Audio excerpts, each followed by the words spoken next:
have a question, please go to the Q&A and or to the chat, and there you can ask your question. I saw, is there translation in French or not? Yes, that's the question. There is, as far as I know, there is no online translation into French.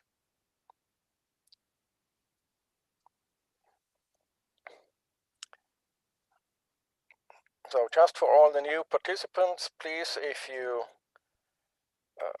made it to this webinar, hello and welcome, and please write your name, your affiliation and country of residence so that all the participants know who is joining and who is in the meeting. Thank you. We will start at 2 o'clock sharp.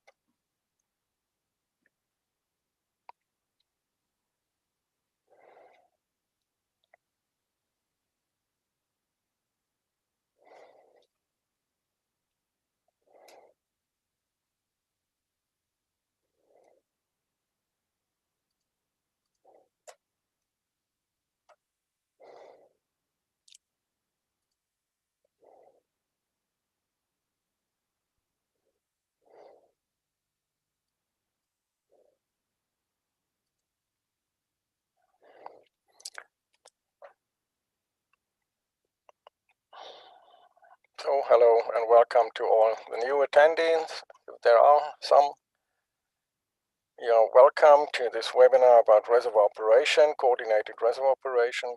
Please type your name, your affiliation and country of residence so that everybody knows who is in the meeting. We will start at 2 p.m. sharp. Thank you.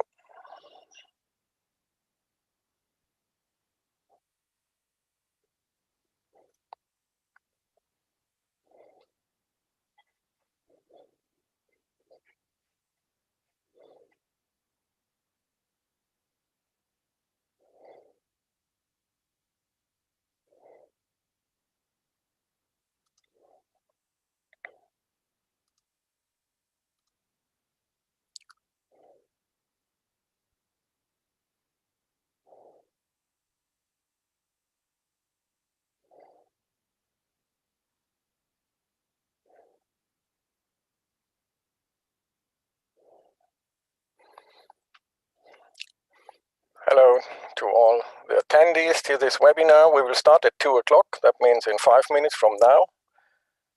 Please type your name, your affiliation, and your country so that everybody knows who is joining this meeting. Thank you very much.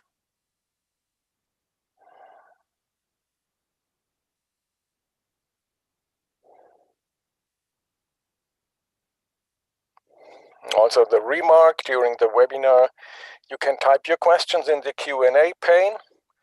That will be answered later on, either at the end of the presentations or during the panel discussion. We will see what the time schedule allows. At the end of the webinar, wrap up and a summary will be made and uploaded so that is able to look at it, including the live streamed YouTube, so that at any time later you have the chance to go through and go back and go through this webinar.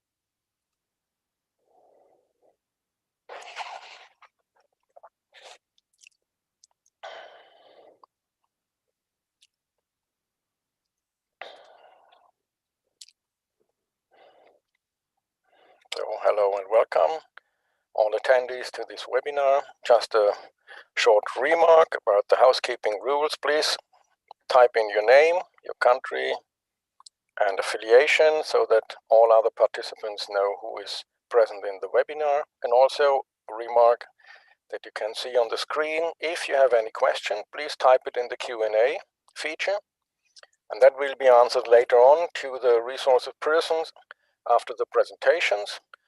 And if we have the chance and time, also we will answer the questions during the panel discussion. Thank you. We will start in 2 minutes from now.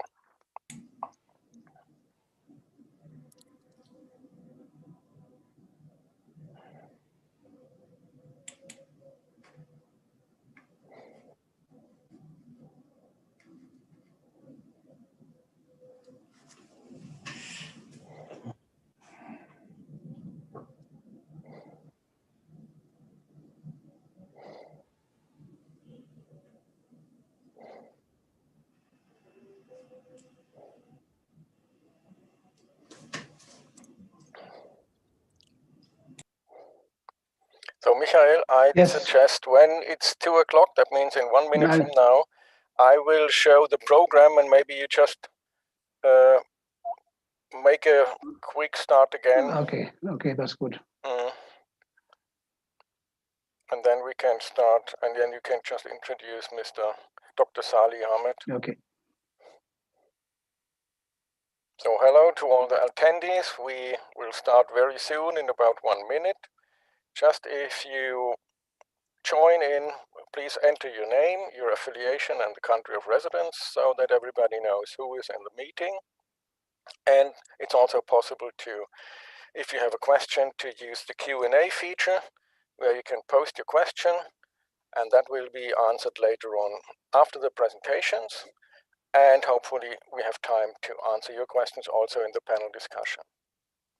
Thank you.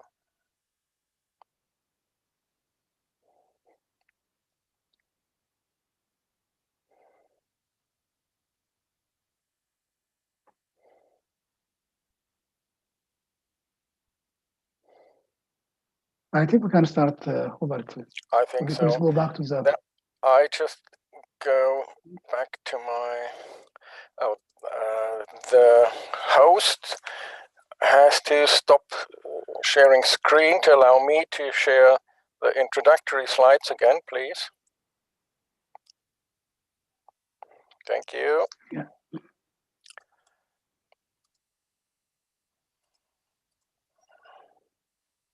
So, Michael, floor is yours. Thank you. Thank you, Hubert. Thank you.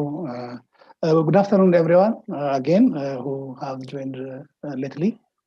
This is a 6th Nile Basin Development Forum, and it is organized by the Nile Basin Initiative and also the Federal Democratic Republic of Ethiopia in collaboration with partners organizing the 6th Nile Basin Development Forum. And the forum is hosted by the Federal Democratic Republic of Ethiopia under the theme of rethinking regional investment in the Nile Basin, water, energy, food, environment, and climate change. Under this theme, our today's topic is the role and significance of coordinated operation of water storage dams. So I think everybody knows that there are a lot of water storage dams in the Nile basins. There are different multi-purpose purposes to secure water for energy, food, environment, and mitigate climate change. So they have a direct link with the theme. So that's the session is going to address coordinated reservoir operation from a different perspective. It is an honor, and I'm very pleased that I can say that we have both presentation demonstrating experience from within the Nile Basin and international examples. Next presentation, next please. And this is the program for these specific topics.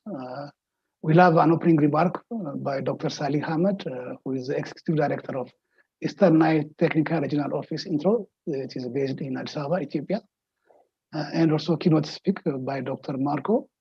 His title will be Coordinated Dam Operations, the UN Water Convention Perspective. And we'll have also 5 paper presentations by Dr. Hubert, Dr. Thiem, Dr. James, and by Mohammed and Dr. Dunkon.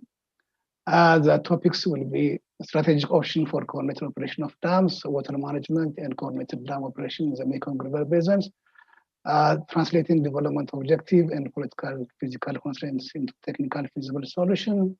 Engineering realities should inform filling negotiation of large dams.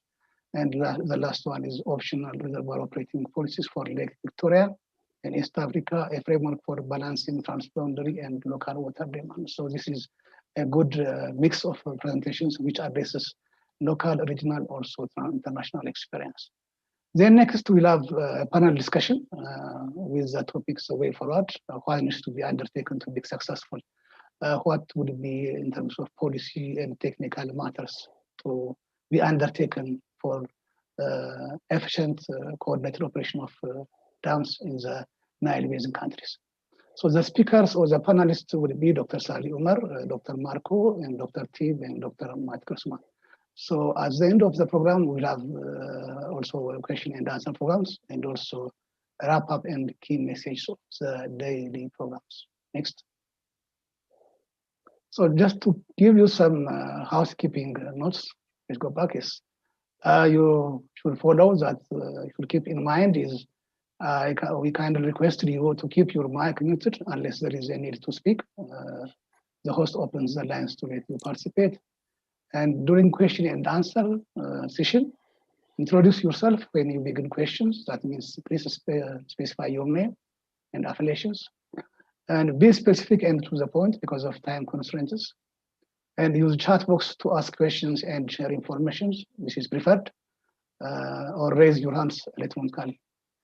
And finally, please be informed that the meeting is being recorded and also presentations and records will be available at the specified link. So at the end of the meeting, you can have access or download the information. Next, please. So thank you for this one. Just give you a background information and introductory part. And then I would like to invite Dr. Salih Ahmed, the Executive Director of Eastern Nile Technical General Office, intro, to make an opening remarks. Thank you very much. Dr. Salih, the floor is yours. Thank you very much, Engineer Mikhail and Dr. Hubert, our moderators.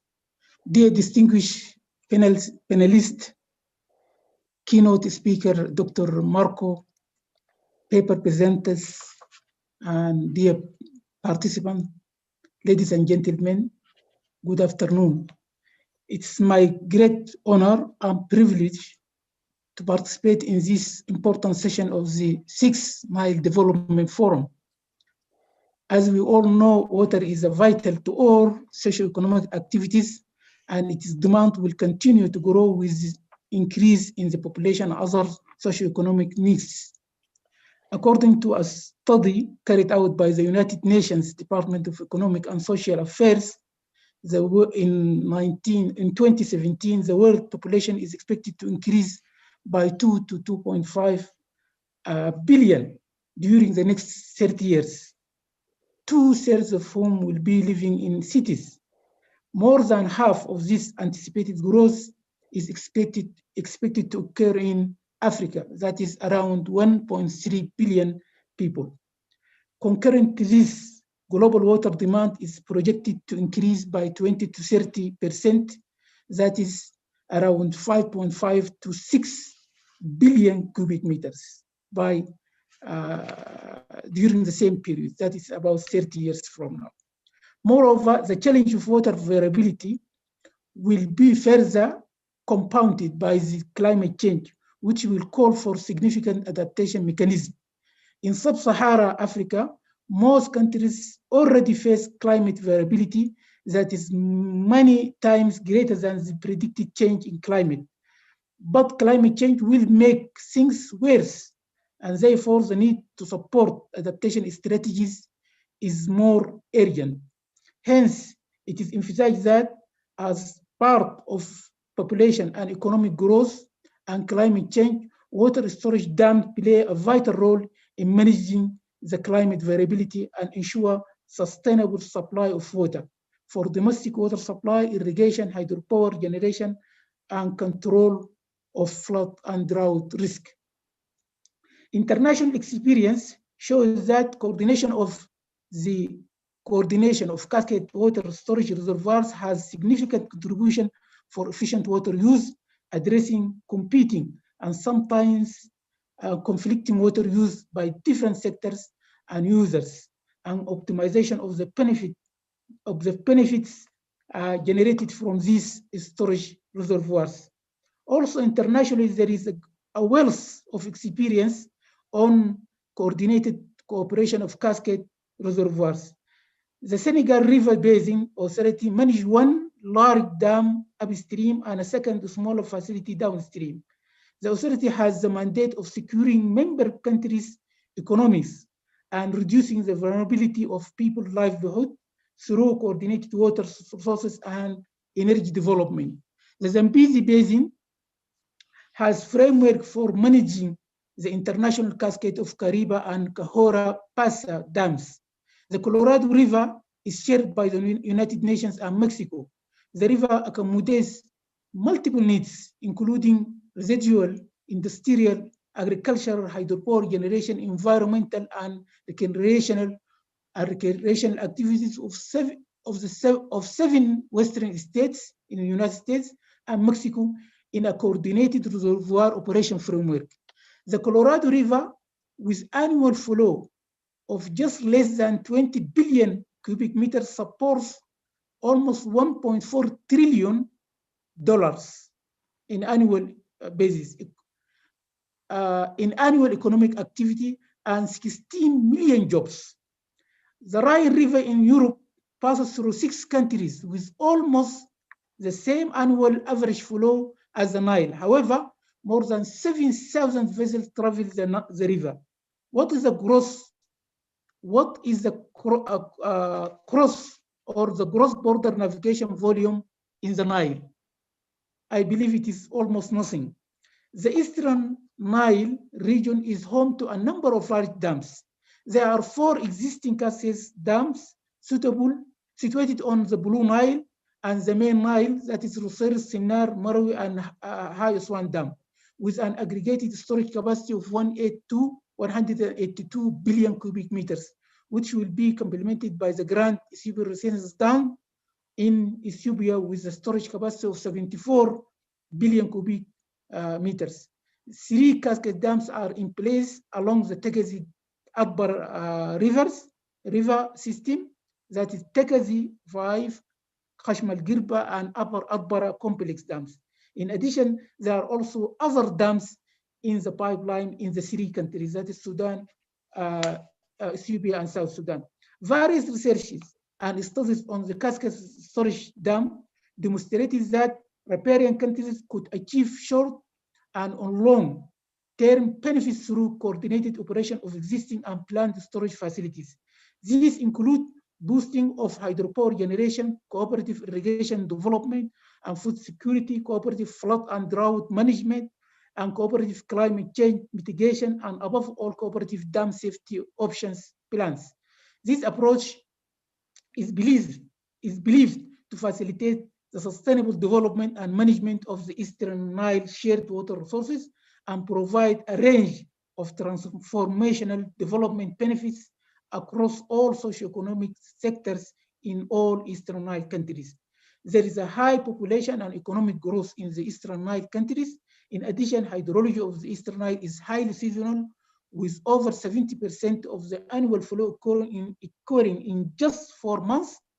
As a result, any meaningful utilization of the water resources of the sub-basin requires adequate water storage and coordinated mechanism to put in place, and calls for a meaningful cooperation among the riparian countries to better serve rapidly growing water, food, and energy demands. The Nile Sec has conducted a strategic water resources analysis project for the whole river basin on the objective of meeting the growing future demand for water, food, and energy upstream and downstream countries in a sustainable manner. Phase 1 of the strategic water resources planning, water resources analysis, strategic analysis, they dealt with established current or baseline water demand and water use in the Nile basin, and was concluded in July 2016. Results demonstrated that there is risk that the growing water demands in the Nile basin can surpass the available water one of the options identified as a sustainable countermeasure was coordinated operation of storage reservoirs, which will then be integrated in the basin-wide water resources model for the Nile Basin to identify measures for addressing growing water demands and reducing deficits. This will then be used to inform future investment programs in the Nile Basin at national and regional levels. At present, those dams in Egypt, Ethiopia, and Sudan which are operating now are managed without any coordination. However, uncoordinated operations of these large dams compounded with climate variability would bring change to the river system, alter the water use and management of dams, and thus potentially create tensions among riparian countries. It's high time for the Eastern Nile countries to critically discuss and put in place technical, institutional, and legal instruments which are prerequisite for effective coordination of the dams in the Eastern Nile River Basin. Recognizing the fact that coordinated reservoir operation framework at sub-basin level that can be used to coordinate operation of dams has great potential for enhancing efficient and more optimal use of water, Intro has developed a roadmap towards the establishment of coordinated cascade reservoir operation mechanism for the Eastern Nile countries. The roadmap has outlined the steps countries can or could take together to develop joint operating rules and accompanying institutional mechanism for coordinated operation of dams in the Eastern Nile. In short, in a region where the demand for water, food, and energy are significantly increasing, coordinated operation of water storage dams create an opportunity to efficiently utilize the available scarce water resources for different purposes and reduce tensions among the riparian countries. I applaud the organizers of this forum for bringing the global community here to discuss on such regional, pertinent, and timely topic. I wish the deliberations a great success. Thank you for your time and attention, and welcome to the session. Thank you very much. Thank you, Dr. Salah, for such very insightful opening remarks. Thank you very much. You have guided us into this session. Now, next, I am happy to introduce keynote speaker, Dr. Marcos. Hubert, are you going to introduce the keynote speaker, please?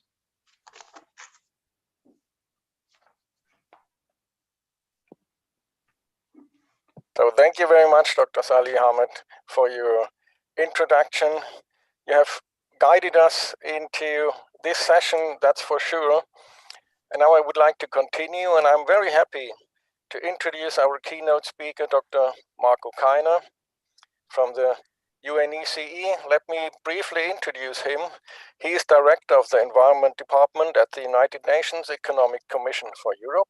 His background is geography with a PhD in spatial planning. He spent quite a few years in West Africa as aid worker before he became a lecturer at the University in Zurich, Switzerland, and University of Innsbruck, Austria. He has really vast experience in the field of environment, and in particular the interconnection between environmental sustainability and conflicts. And after working for UN Habitat in Nairobi, he joined UNECE in 2008, was first the head of the Environment, Housing and Land Management Division before he became director of the Environment Division in Geneva, Switzerland, where he oversees, and that's also the topic of his speech, where he oversees the activities of the UN Water Convention, and he is the head of the Water Convention Secretariat.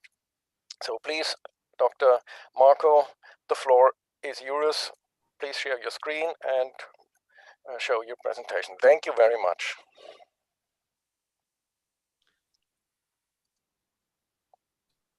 Yes, thank you, Dr. Loh, for introducing me. Hello, everyone from Geneva, Switzerland. Good morning, good afternoon, good evening.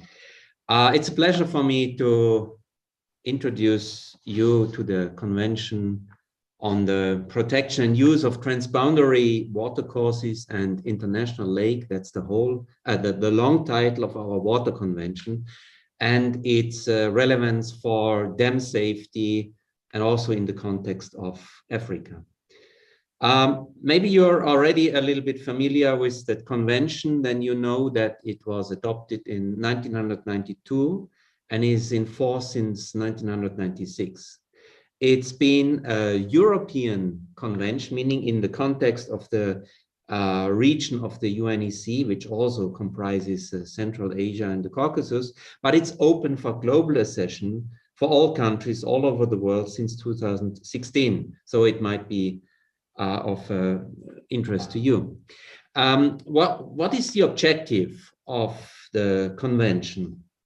It is to protect and, sorry, I have to go to the next slide. Yes, it is to protect and ensure the quantity, quality, and the equitable and sustainable use of transboundary water resources by facilitating cooperation among riparians.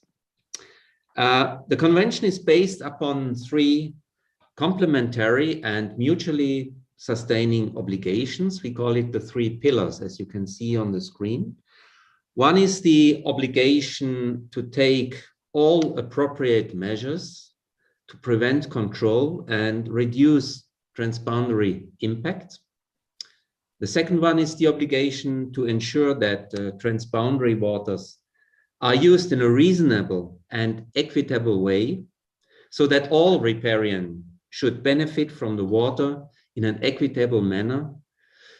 And the third is the obligation for riparians to cooperate through the establishment of agreements that foresee joint bodies that are responsible for the joint management of the shared water resources.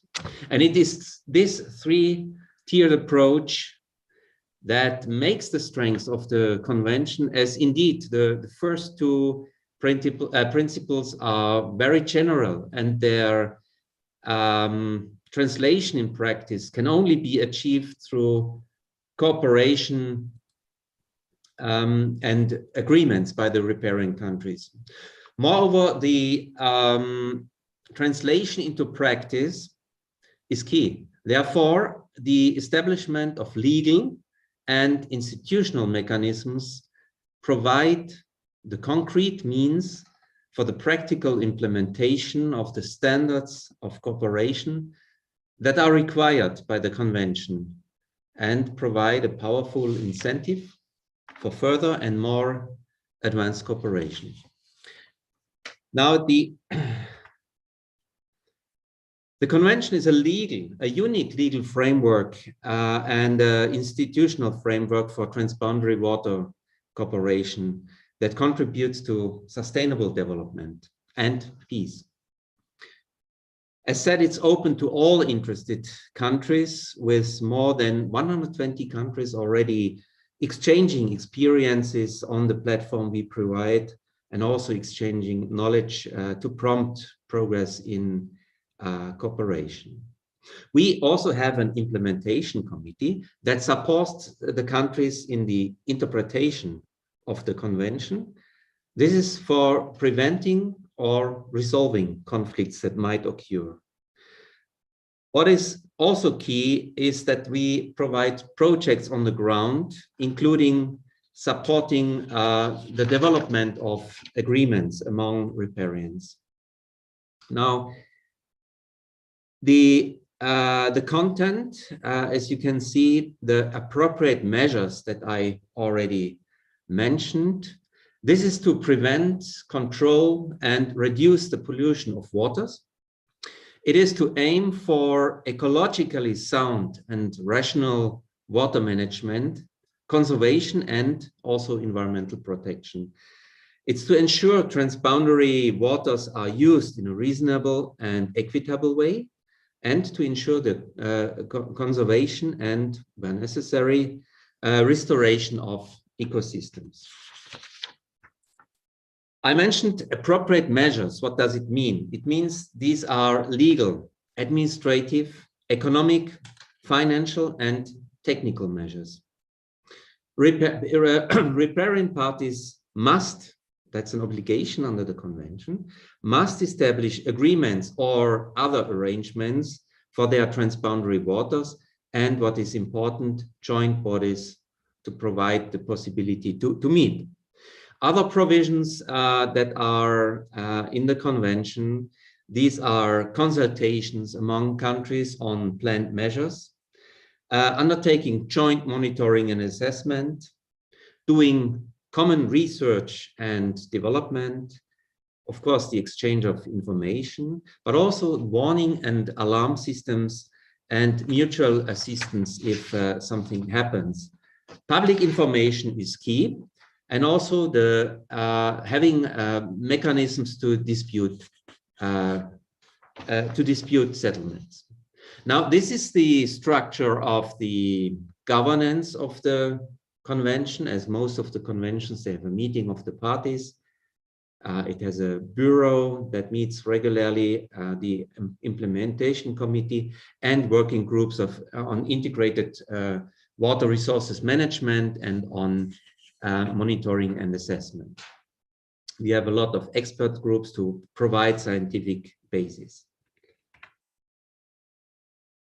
Now, the convention played, since it came into force, a crucial role in the development of not only obligations, but also soft law instruments. And that's the added value of the convention. This is to stimulate the exchange of experience and also best practices and enhance the implementation of the provisions of the convention. For example, parties felt that although the convention fully covers both confined and non-confined groundwaters, few treaties were only concluded by its parties on transboundary groundwaters.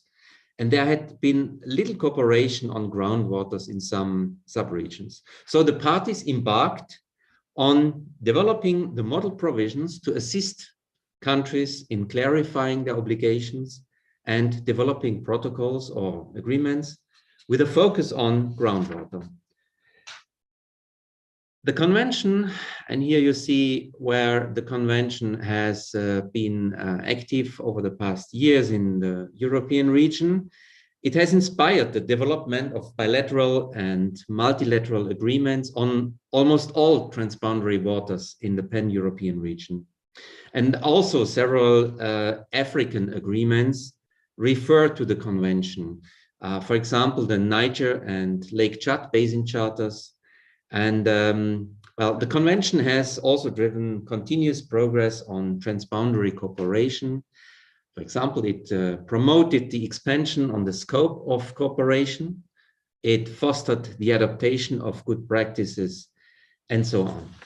Now, when it comes more specifically to dam operation, the convention text itself does not directly address coordinated dam operation. Dam safety is a related activity where ECE has relevant experience. Dam safety has long been an area of focus of the United Nations Economic Commission for Europe since 1989 already. In Central Asia, as you know, there are many dams, and more than 100 dams have been accompanied by us, but also other water control facilities that are located mostly on transboundary rivers. And here we had 3 phases of support given to Central Asia, and this program could now be enhanced to other areas in the world that are for countries that are parties to the Water Convention. It's about helping to establish appropriate legislation and institutions at the national level to improve, implement, and enforce national legislation to strengthen the institutions, but also providing training on the safe operation of hydro-technical installations. We provide, for example, capacity building of officials and experts, as well as of support to the development of national training programs on dam safety.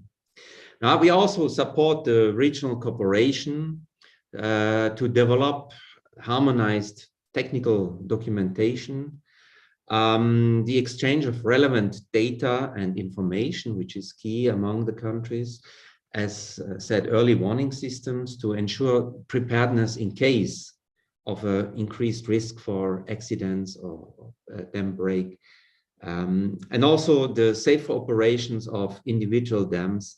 We provide support to bilateral cooperation to ensure the safety of dams and dam systems on transboundary rivers. The context of Africa. Now, the Water Convention in Eastern Africa has already strengthened transboundary water governance and cooperation in ICHAD, including in the Sio Malaba-Malakizi River Basin.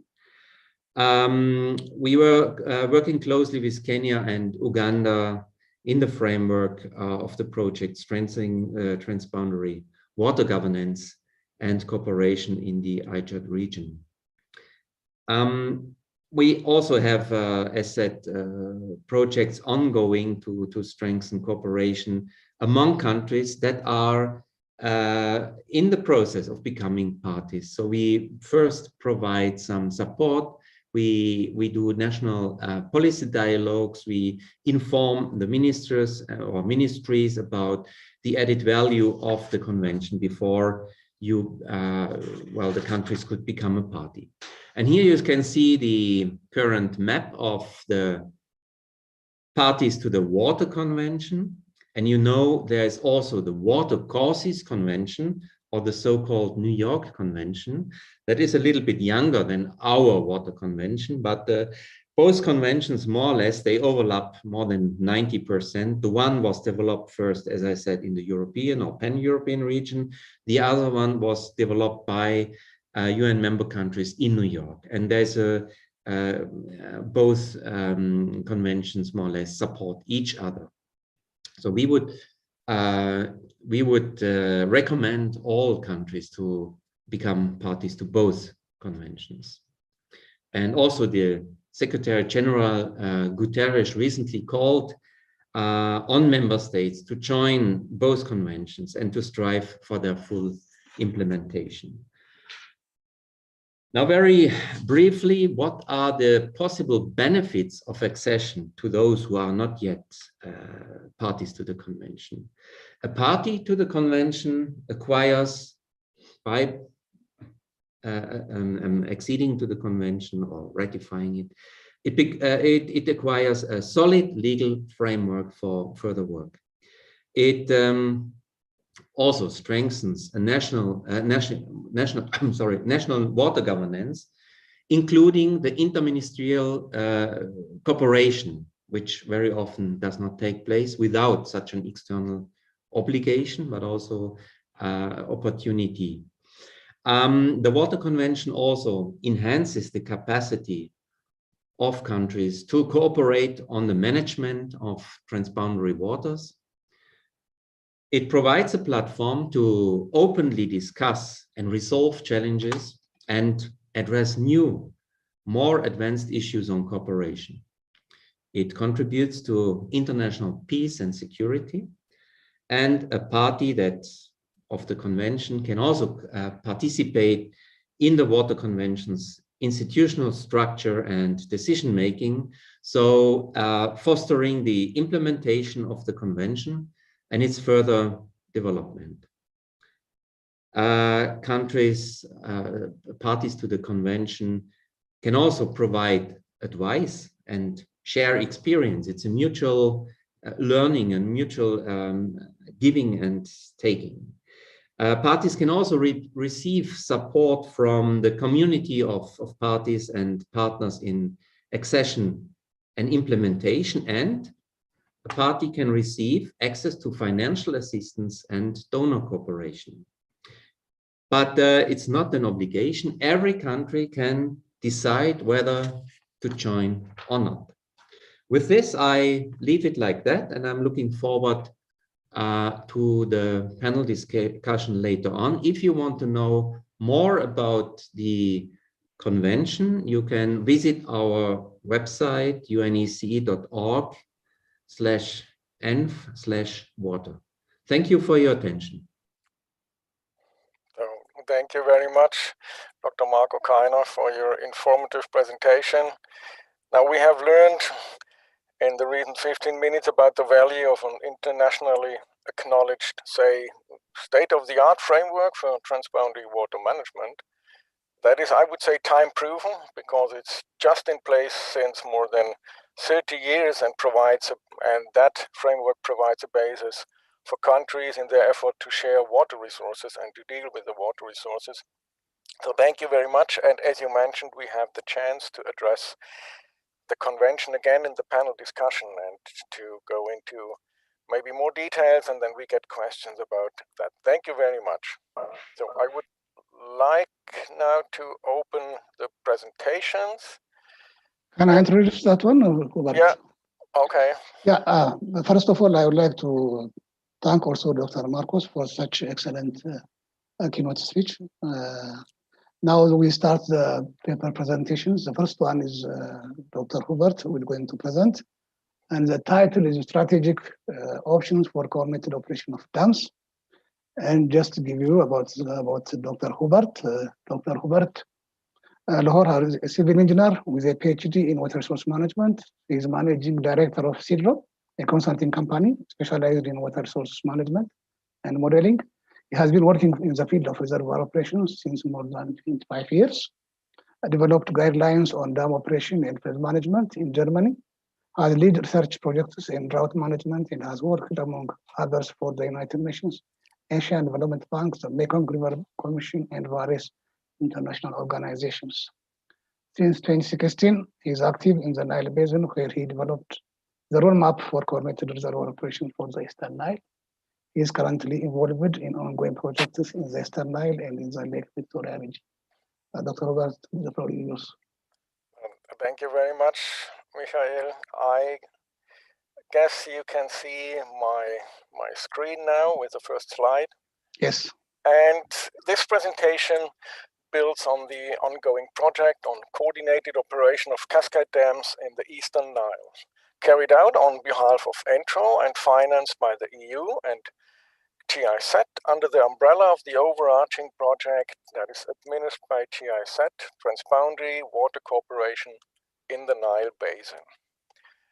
As Michael already mentioned, this project started in 2016, where the project commenced with the development of the roadmap.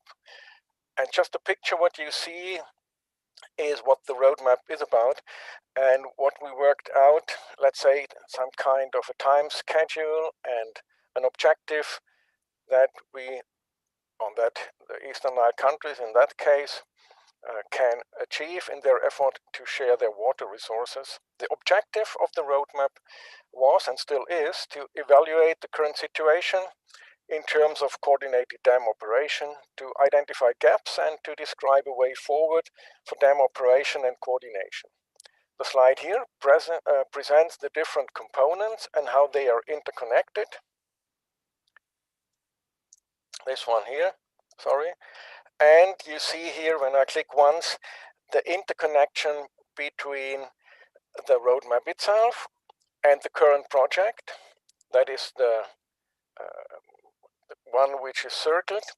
And the arrows, they show the interconnection to other ongoing programs or work that is done and carried out under the framework of this roadmap. You see, for example, the hydromet and forecast data framework. You see the dam safety part, and then accompanied throughout the entire project is a capacity building program. And one thing that is probably very important is the pillar that you see on the right side, procedures and mechanisms. This one here. that will finally end up in manuals and guidelines. So what is now the topic of this presentation? So if you look at stages of coordinated operation, what could that be? Coordinated operation of Cascade Dam, that is one result we worked out during this project, comes in stages. That means we have different levels of cooperation, and that needs a development, let's say, step by step. Level 1 here is communication, consisting of information exchange. Let's say the operators, dam operators, speak with each other and tell each other if special tasks are due. I think that the speaking and communicating is essential. Then we have the next component, data exchange. Data from the monitoring system is disseminated, be it releases, water levels, expected inflow, or whatever is monitored and is relevant for dam operation. We have to talk about the time interval and the level of detail that needs to be discussed and agreed upon from the viewpoint of operation and, let's say, existing technology we have at hand nowadays. Definitely the means with internet to facilitate that on a day-to-day operation. That should basically be the objective. And finally, sharing experience, very simple but very important, to communicate what happened in the past and what is happening and what was done to solve a problem. That is not only to enhance knowledge sharing, but it is also to build trust and partnership between the operators from different countries. So communication requires an agreement on the adequate format for both transmission of data, that means the technical thing, and the more, let's say, personal thing, to convene regular meetings to exchange experience. So that goes into level 2. Once we have achieved a proper communication channel, we can look then into, let's say, joint procedures. Prior consultation, what you see here, is the formal mechanism to inform others on planned activities and projects in terms of water resources management. That means prior consultation does not mean that approval is asked for. First and foremost, it is about simply letting others know what about plans and what about the plans in the future, and receive their opinion and concerns, which is most likely, I guess, useful to improve the planning process itself. Then, I mean, that is for me mandatory. Warning and alarm is about the dam safety framework and includes notification procedures, communication channels, and that also includes that it's necessary to determine when to issue a warning, which states trigger a warning, and which states trigger an alarm or an emergency. That should be in the interest of all in order to make a system safe. Finally, things like joint capacity building and the agreement on definitions and standardization means that planners and operators apply similar standards. They follow the similar state-of-the-art concepts, and with clear definitions and standards at hand, that helps communicate with each other, of course. And this is, usually this is not a big problem between technically oriented experts. And the next step is then level 3, to develop joint objectives. This means that the perspective is changing from a local view to a more system-wide perspective. Joint objectives does not necessarily mean that benefit sharing is required or to change existing operation rules. It goes in that direction, but it's not necessarily always the case. You will see examples in the meeting in the next slides on that. And finally, that could be the outlook in the future, a joint regulatory body as an organization that oversees and steers all aforementioned activities across borders. So the next slide is about the strategic options. A set of strategic options was identified and developed within the project. You find these indicated in blue. A strategic option here means that each of the elements in blue describes an entry point for collaboration and coordination. Some elements can be applied without any collaboration or coordination between countries, but still, we believe that this makes sense if a country decides to take up one of the elements even without collaboration, and then while they do that, we believe that the benefit gets clear for the country, so it's probably is kind of a door opener to continue and to look further into cooperation. So the elements in green, what you see here, show some specific output of the blue strategic options, and the next slides show some of them. The first is about definition. This was one of the strategic options which I stated that comes at the beginning and is very important. As an example, the definition of a wet and dry season.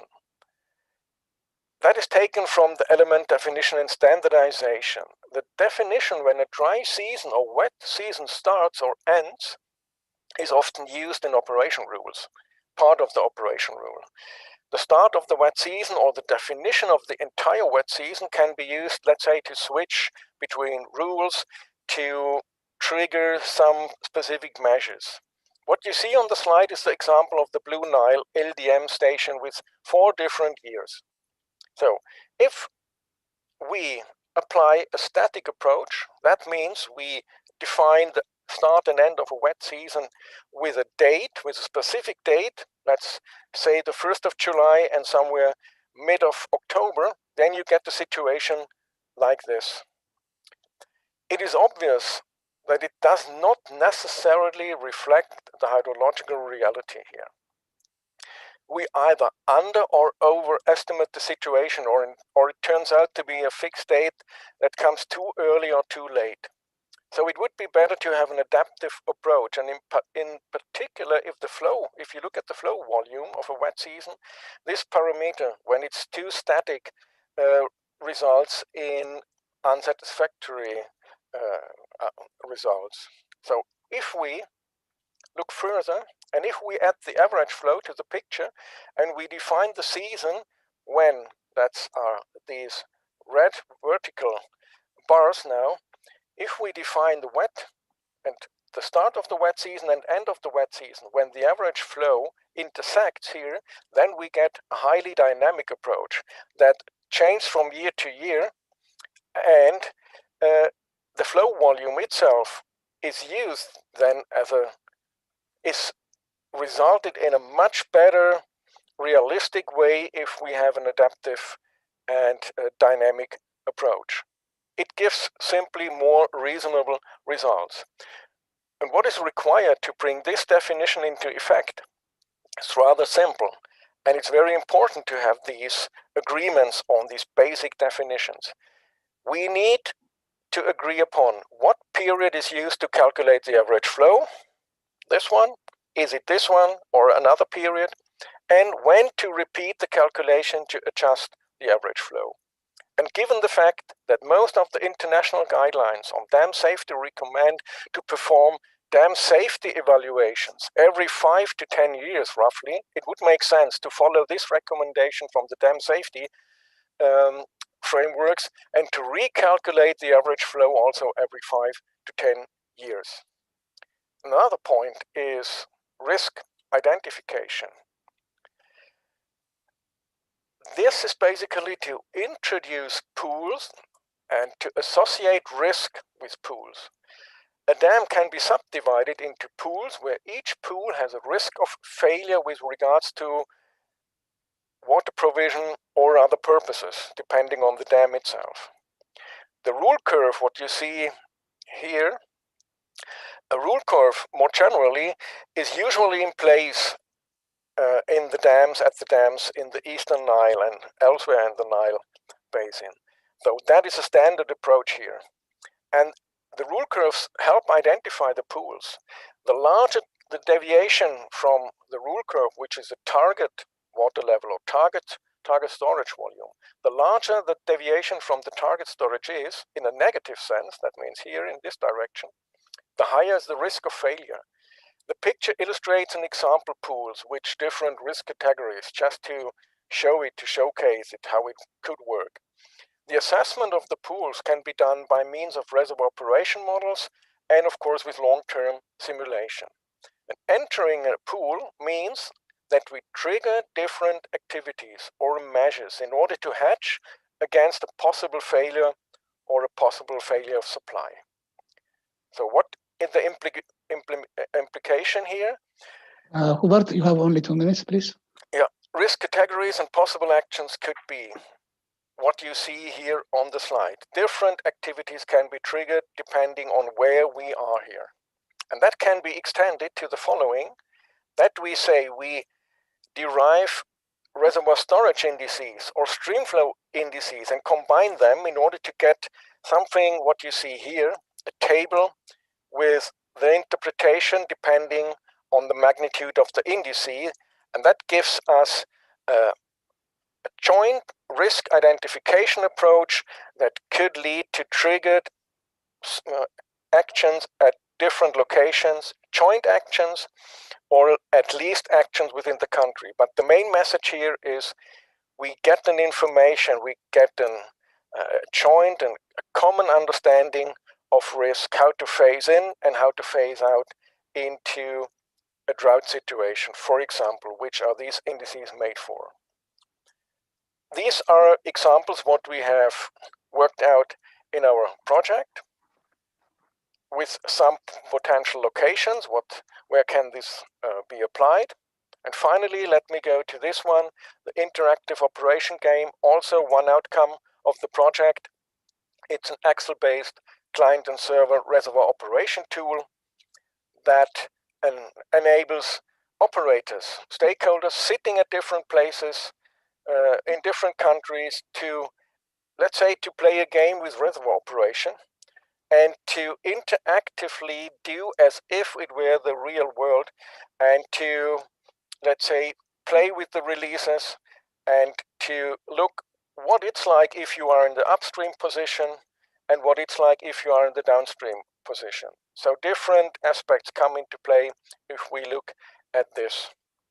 And finally, we are on the way to continue that.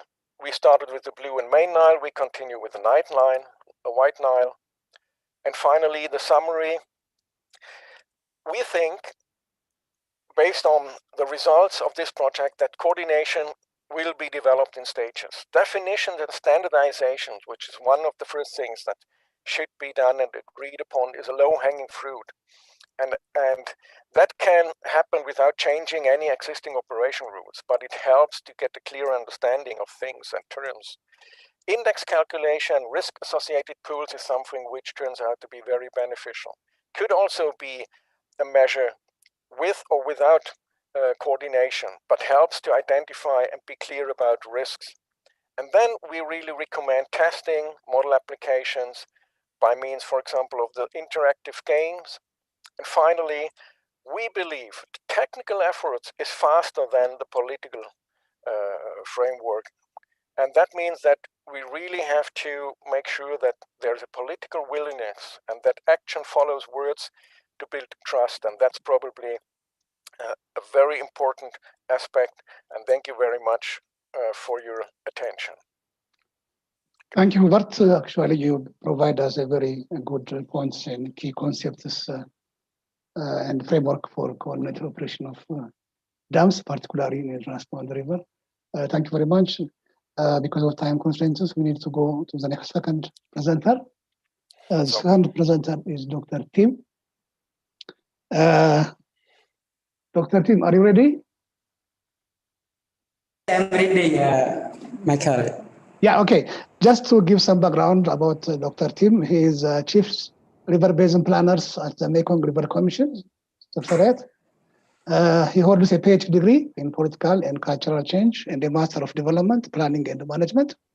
Dr. Lee plays a lead role in the formulation of basin development strategies and plans and supervise the implementation of hydropower, navigation, socioeconomics, agriculture and irrigation, climate change adaptation, and territory-related activities, where he is closely engaged with the 4 member countries of Cambodia, Laos, PDR, Thailand, and Vietnam, but also with upstream countries of China and Myanmar. Dr. Tim, the floor is yours. Thank you very much, Michael. So I'm sharing my screen now.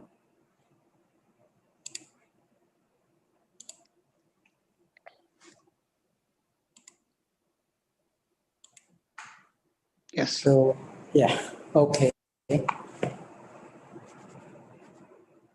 Okay, here is my screen. So make it the full screen. Yes. Yes. Yeah. Did you see my screen? Yes, that's okay. Thank you. Okay, thank you. So good morning, good afternoon, and also good evening. My side is good evening now. Ladies and gentlemen, so as introduced by Michael, my name is Tim Lee. I'm Chief River Basin Planner of the Mekong River Commission called MRC Secretariat. And I'm very pleased to join this conference and have the honor to share and deliver presentations from the Mekong regions. And this entitled Water Management and Coordinated Dam Operations in the Mekong River Basins. So to start with, as you may know, the Mekong River flows from Tibet through 6 countries, including China, Myanmar, Laos, PDR, Laos People's Democratic Republic, Thailand, Cambodia, and Vietnam. And the Mekong is the 12th world largest river with the length of about 4,763 kilometers and 12th world longest river with the length of about the longest river with the length about 4,763 kilometers for the mainstream. And the basin area is 21st largest, while the annual flow is the 8th largest in the world. And the populations in the basin is estimated in 2020 of about 72 million inhabitants. So the Mekong corporations have been established more than 64 years, dated back to 1957 with the establishment of the Mekong Committee comprising Cambodia, Laos, Thailand, and Vietnam. The committee provided extensive knowledge base in terms of monitoring data, studies, and basin plans. So in 1995, the 4 member countries signed the 1995 Mekong Agreements to establish and give the Mekong River Commissions, MRC, a strong legal foundations and the only one as a treaty-based organizations in the Mekong. The MRC mandate is to promote and coordinate sustainable development and management of water and related resources of the Mekong River basins. So here, as you see, here is the water resource development pathway since 1950 and also projected to 2030. So for the Mekong water resource development pathway, the development commences from the bottom up, means from the delta to the upper part of the basins. And that's included in the 1950s navigations and improved drainage was implemented in the Mekong Delta. And then in the 1960, 1970, irrigation, barrage, and weir were developed in eastern Thailand, moving up. And then in the 1990 to 2000, hydropower were developed in Thailand, in Vietnam, and also in China. And also includes also increase of delta aquaculture. In the 2010, 2020, so hydropower development emerged in Laos, and then also floodplain development in Cambodia. So now with the trends, we projected that in 2030, maybe more hydropower development in Cambodia, and also further irrigations expansions in the basins, and also climate change adaptation should be prevailed in the future. Here is the trend and outlook of the basin. The basin is characterized with the rapid developments. It's perceived as a dynamic region with a young and well-connected population for growth and opportunity.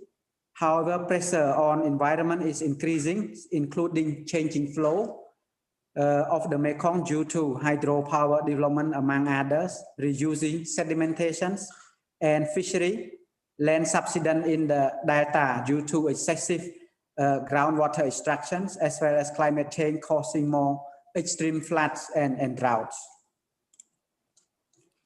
Here is this graph show the trend in hydropower development in the Mekong. So as you see, hydropower development in China and Laos is projected to rise sharply by 2040, from about 30,000 megawatt to 50,000 megawatt in 2020 to 2040. Here is the summary of the basin trend and outlooks. Again, some of the strategic indicators of the basin conditions for the Mekong that related to environment, social, economic, and climate change. So here examples for water flow conditions. The key issue include changing in flow regimes and water level fluctuation due to development in the basins.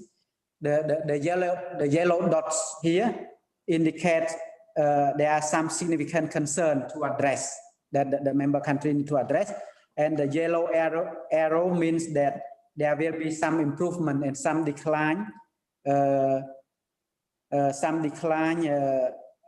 uncertainty on the future outlook. So future outlook, it means up to 2040.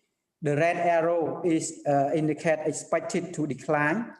So our work here is to improve the conditions from the red to yellow and then to green, so that improve the environmental conditions of the basins. So the MRC member countries identify some strategic responses and challenges to the basin management and planning. First is to have more proactive regional plannings that will identify new joint investment projects between 2 or 3 countries. National project of basin-wide significance to reduce trade-off and vulnerability. So national project of basin-wide significance mean the national projects that also benefits not only within the country, but also contributes to the improvement of the basin for other countries. And then the second important aspect, because of increased dam constructions in the Mekong, so coordination of basin management operations is important. That's aim to increase positive transboundary effects and mitigate negative impacts. And this example, we need to work and put in place operating protocol for cascade dams and water infrastructure. And then the next one is to modernize data and information acquisition and sharing. So we work on this modernizing water-related monitoring, modeling, and information systems. So not only with the 4 countries, but also the upper part in China and Myanmar. And then we work also to develop more integrated entire river basin information management systems by setting up joint basin expert groups for the whole basin. So these are the strategic response that we need to take for 2021 to 2030. So from this, we developed, we member countries, yes, approve our 10 years basin development strategy for the Mekong basin as a whole for 2021 to 2030. And this strategy is aligned and address also the SDG target by 2030. We have 5 priority. The first one is to maintain the ecological functions of the Mekong. This one is more on protections of the environment. The second priority is to enable inclusive access and utilization of water and related resources. And this is to improve well-being and social aspect of the basins. And then priority number 3 is to enhance optimal and sustainable developments. This one is to improve economic developments of the basins. And then priority number 4 is to strengthen resilience against climate risk and extreme floods and droughts.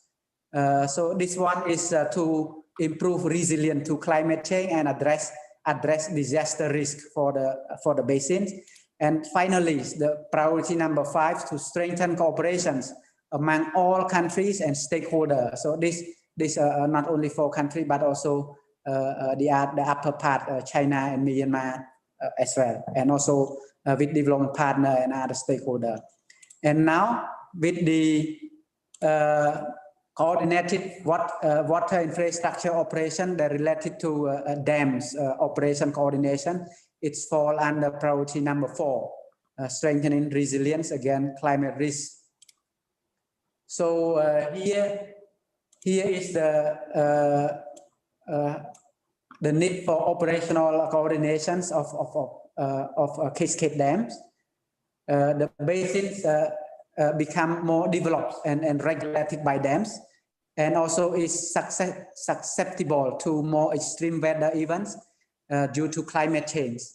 Therefore, it will increase also the need for data and information sharing, and also transboundary coordination of operations. And these coordinations in regard to flow management, sediment management, management of emergency, design and management of hydropower cascades. So these are the needs that we need to work from now. And then this we identify that the IWRM, integrated water resource management challenges will increasingly involve technical, environmental, financial, and economic aspects to work on the operational coordinations of dam. So for 2021-2025, to implement the basin development strategy 10 years. Dr. Tim, you have only 2 minutes. Okay. Oh, okay, thank you. This is my last slide. So so our MRC, we have one activity among other in the strategic plan is to work on coordinated water infrastructure operations in the Mekong River basins for multiple benefits, including gender and vulnerability sensitive disaster mitigation and management. So this the first stage that we are doing now is to identify opportunity for coordinated operating rules and governance arrangement on dam operations. So these are being planned up to the end of this year.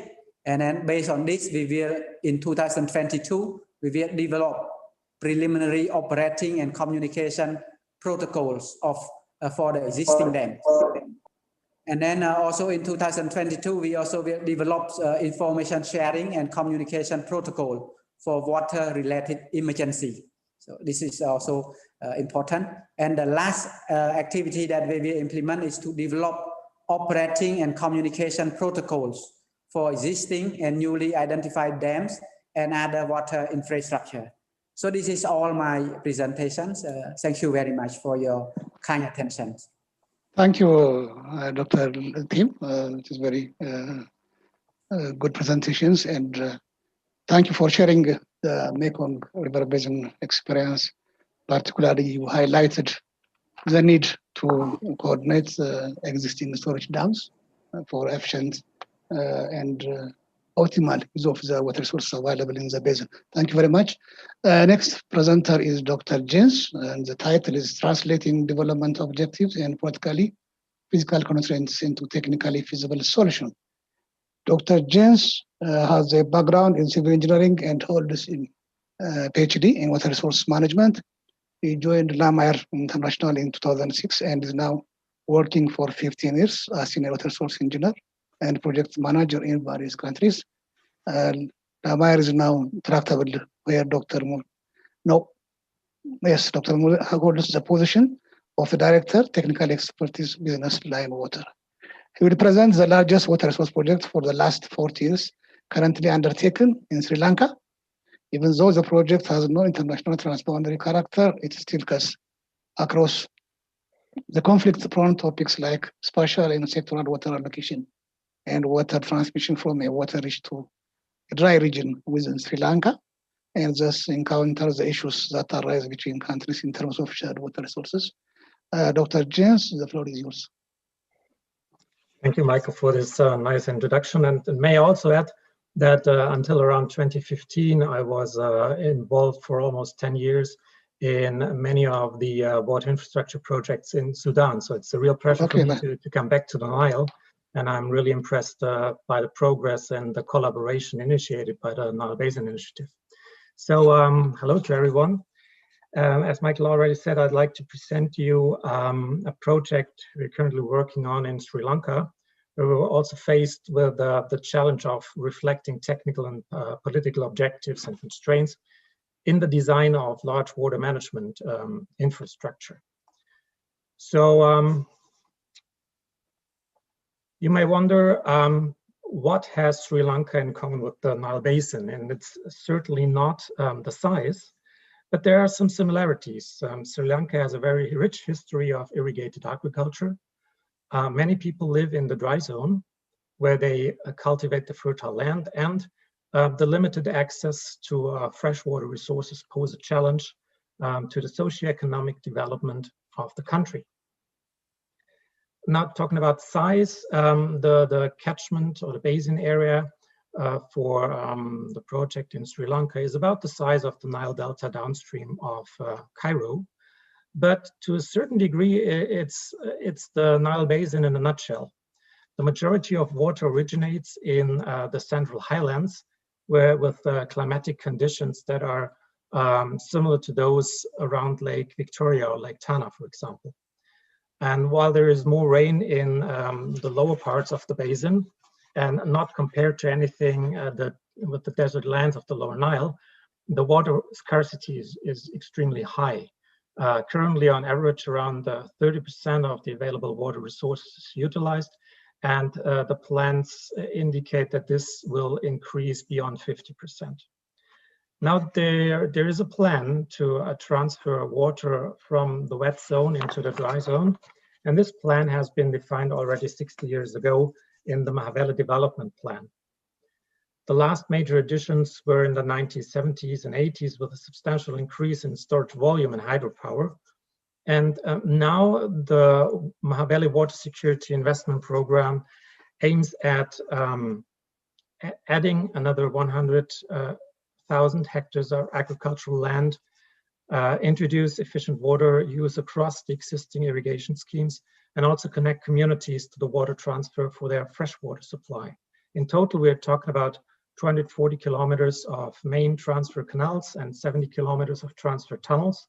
The longest one of that will be 26 kilometers, and a total investment of around about $2 billion US.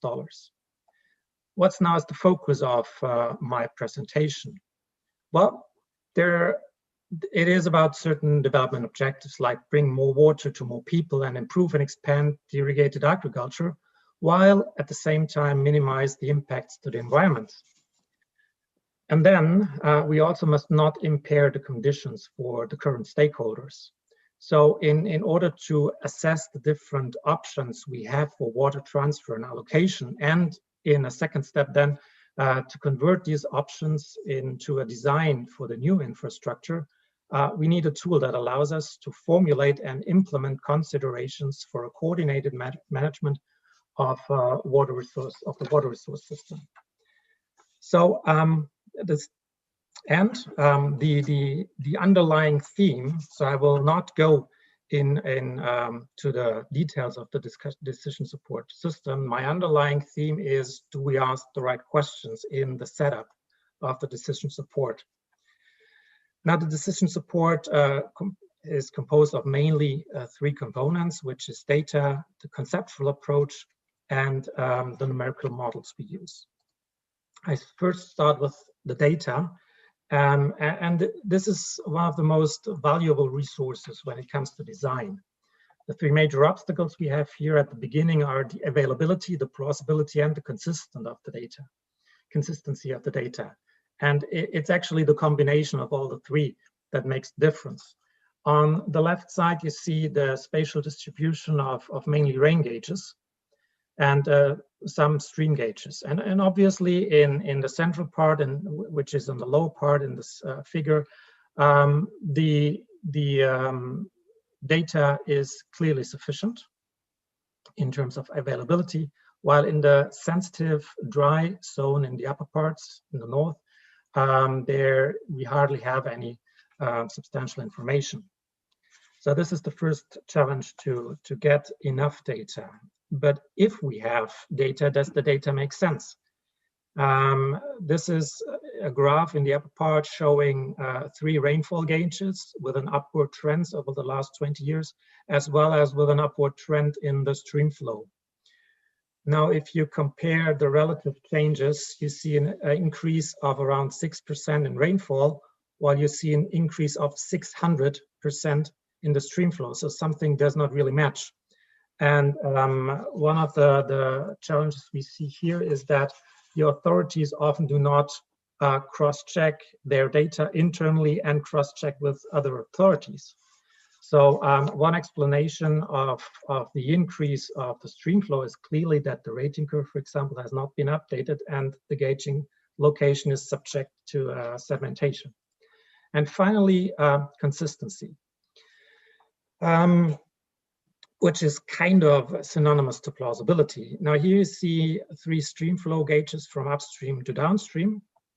And you see, of course, flow increases with tributaries coming in. But if we extend the view on the full series, you see differences that are quite erratic, and we do have to exclude data. So the bottom line is that we have to answer 2 questions for ourselves. Do I have sufficient and representative data? And do I have enough confidence in the data to do the job I'm supposed to do? But is it really me to have the confidence in the data? Here you see the historic water duty at 3 irrigation schemes that are all fed from the same reservoir in the wet season. And the dot at the rightmost part of this graph indicates the estimate, the duty estimate that we came up with considering the new crops or changing crops, new irrigation methods, and the like.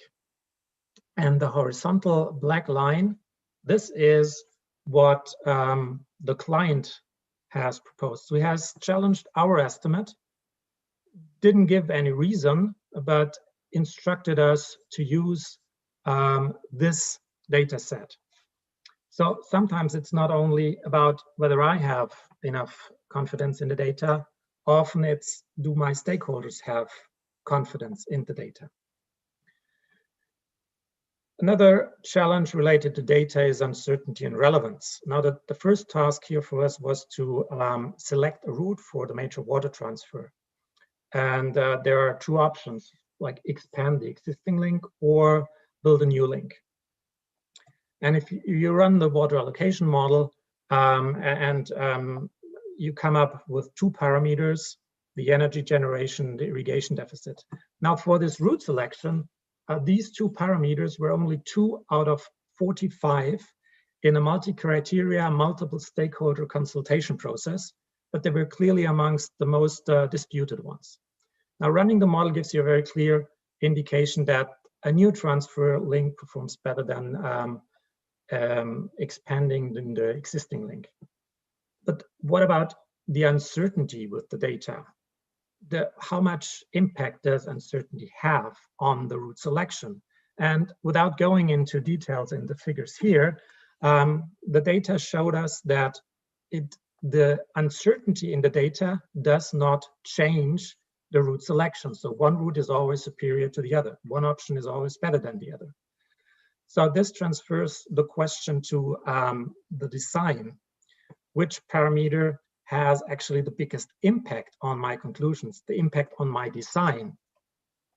And you see here 4 different parameters, which is a daily versus a monthly time step in the data, the total inflow, the irrigation demand estimate, as well as the assumptions of the available active storage that we have throughout the system. The discussion around daily versus monthly was quite a long one. We have, because of the limited spatial extent of the scheme, we selected a daily time step for the modeling, but given the data availability, we would be more comfortable in using monthly data and distribute that in a certain way over the days. And we could actually show that the question of monthly data, daily versus monthly data, is not as critical as getting the inflow correct, getting the demand estimate correct, and also getting the system storage correct. Another controversially discussed point was the way the water allocation model actually operates. Now, the current model adopts a monthly time step and a global flow optimization, flow network optimization. And for a daily model, this is not only computationally expensive, it does also not allow much control over the decisions that need to be taken at a certain point and at a certain location. But these are basically all technicalities. For me, the more important question or more difficult question is actually, how can I explain the model? How can I explain the way the model operates to my stakeholders? And then once I have results from my optimization model, how do I interpret them? How do I communicate the model results? How do I communicate what I have told the model to do? So when it comes to complex systems, I'm clearly a supporter of rule-based simulation, where you can actually formulate instructions to the model the same way you would talk to the reservoir operators outside. So the underlying questions is here: can I explain the model output, or how can I explain the model output?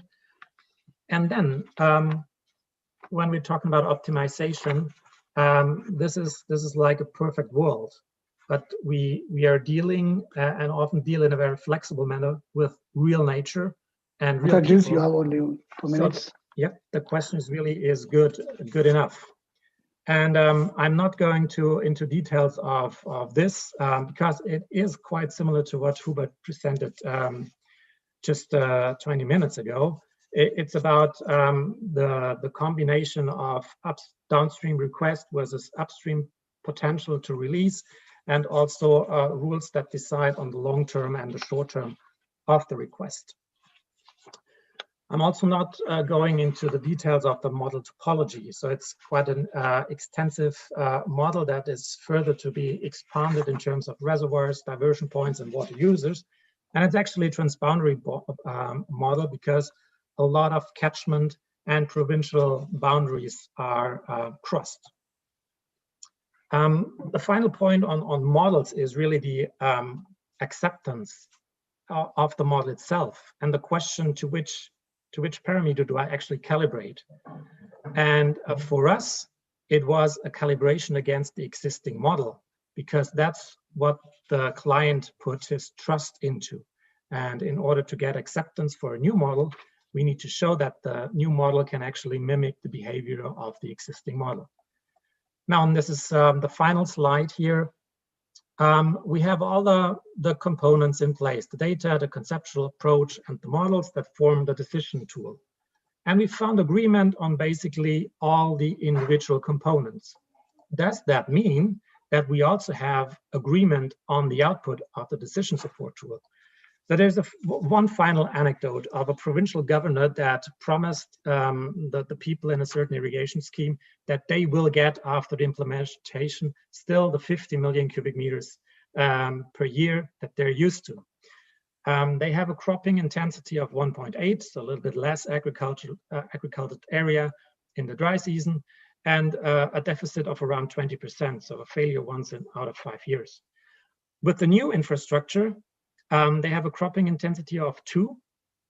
They have a deficit below 5%, And this could be achieved by a transfer of only 40 million cubic meters. Now, guess what? This was not acceptable.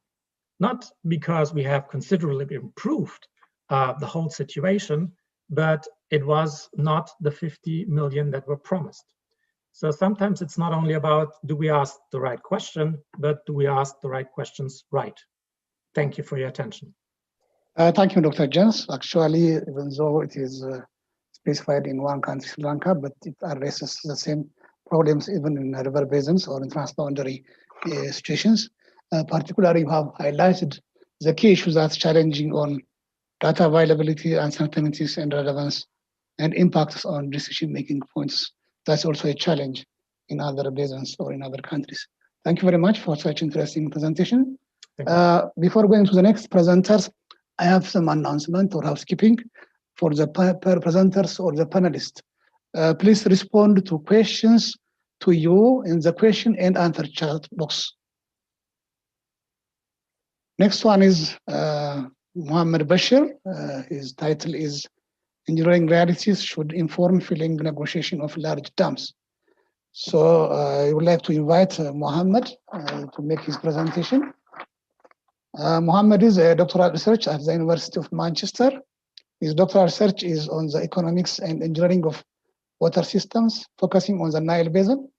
Mohammed holds a Bachelor of Science in Civil Engineering from the University of Khartoum and Master of Science in Integrated Water Resource Management from Cologne University of Applied Science. Mohammed's career involved participating in water management research and consultancy projects in a variety of regions around the world, including North, West, East Africa, South Asia, and Middle East. Over the past few years, Mohammed co-authored and published several scientific papers on Nile water management. I invite Mohammed. Mohammed, the floor is yours, please. Thank you very much. Thank you, organizers, for having me. So today I'm going to talk a little bit about some research that we've been doing on how dam engineering in terms of its outlets and hydraulics can impact the filling. And I'm going to take the Grand Ethiopian Renaissance Dam as an example and focus on the second year filling, which is upcoming in July, August. So first, I will give a very quick introduction, some facts, then I'll talk a little bit about the GERD filling process, then I will show some scenarios for how GERD second year filling could impact the downstream flows during July, August, then I will close with some conclusions. Of course, some background, the Grand Ethiopian Renaissance Dam is currently under construction near the Ethiopian-Sudanese border and has a hydropower capacity of 5,150 megawatt and it is expected to generate around 15,000 gigawatt hour annually, which will double Ethiopia's electricity generation. Some of the challenges that are known in the Nile is its high variability. So we've got variability from one year to another, but we also got variability within the year, and that's seasonality. So if you look at the flows between 83 and 2017, they range between 29 and 67, which is a pretty high range. That's the natural ice flow of that's the flow of the Blue Nile, but around also 80% of the Blue Nile flow occurs in only 4 months of the year, from July to August. And this graph here shows the daily flows between 65 and 2019, and the blue band show that range, which is pretty high. One of the challenges that face the GERD filling in general and the second year filling of GERD is its proximity to the reservoirs dam. So the dam body of the GERD and the tail of the reservoir are around 15 to 20 kilometers apart, which requires really close coordination and consultation on all filling process, because any unexpected releases or any unknown releases can be hardly managed by the reservoir, also given its low storage. Now, if we look a little bit into the GERD filling process, so what we know is that the filling takes place in July, August. So this is the same plot that I showed earlier of the daily flows, and this red band here shows when the filling the initial filling should take place or is going to take place. So that's the beginning to the peak of the flood season when the flows are high, and the second year filling is expected to involve retaining around 13.5 billion cubic meter of the Blue Nile flow. Now, to understand the filling process, let's have a closer look at the engineering of GERD and then go from there. So the GERD has five types of outlets. There are the river diversion outlets at the bottom of the dam, and these are typically used during the construction period to divert the river flow to enable constructing some parts of the dam body. There are two bottom outlets that are a little bit higher than the diversion outlets, and these are also used to regulate downstream flows. Then there are the turbine intakes that's the water used to generate hydropower or electricity. Then there's the Getty spillway, but that one can be used really from high levels, I think from around 625 meters of sea level, so really high after more or less the filling is completed. The initial filling phase is completed. Then there's the emergency spillway at the top of the dam, and that's used to release water when the flows are really high and to prevent dam failure through overtopping. There's also this dotted part here, or dashed red part, and that's a low block spillway. So if you look any pictures of the GERD right now on the internet, you will likely see water going over the middle part of the GERD. And that is because this part will be built progressively as the filling continues. I will show you a little bit later. And so once this part, the construction of this part, once it's completed, it will become the emergency spillway. Now let's look a little bit at the filling process of GERD in a temporal way. So if we start from January, June 2020, so that's when the inflow was low to the reservoir, so that allowed raising the level of the low block spillway from a low level to around 560, and that's the level to which the reservoir was filled last year. Then when we move to July, August, that's when the inflow starts increasing. So that inflow exceeds the capacity of the 4 river diversion outlets of GERD, which results in an increase in the reservoir water level. At 540 meters above sea level, 2 of the river diversion outlets will have to be closed because they are concrete lined. So the only outlets available to release water downstream are 2 steel lined river diversion outlets. But again, still the flood season is continuing and the water level continues to rise to 560, at which level water will start flowing over the low block spillway. And that's what we see right now. That's where we are right now. Now, sometime in January, June this year, so I think that still didn't happen, but at some point, the flow becomes low enough for the diversion outlets to pass the river flow, and that results in drying the low block spillway, which allows raising the low block spillway from 560 to 595 meters above sea level in preparation for the second year filling. So the results I'm going to show you are from this point on. So when July, August come, the flow increases again and exceeds the capacity of the diversion outlets, so the water level starts to rise. At 565, the bottom outlets become available for use and it can be used to release water downstream. At 570, the 2 river diversion outlets will have to be closed because they have water head limitations, but then the filling continues until the water level reaches 595, at which level water starts flowing over the low block spillway and water can be released through the hydropower turbine. So this is in a very simplified way the different steps in the first and second years of GERD filling process. So one of the challenges of that second year filling process, or even the first year, is that in July, August, the reservoirs in Sudan are typically at their lowest level, which means any high declines in river flows can hardly be managed by Sudan because there's no water stored in the reserves in Narumeri that's typically to deal with these with any decline. So that emphasizes the need to coordinate and communicate very closely on the filling process of GERD.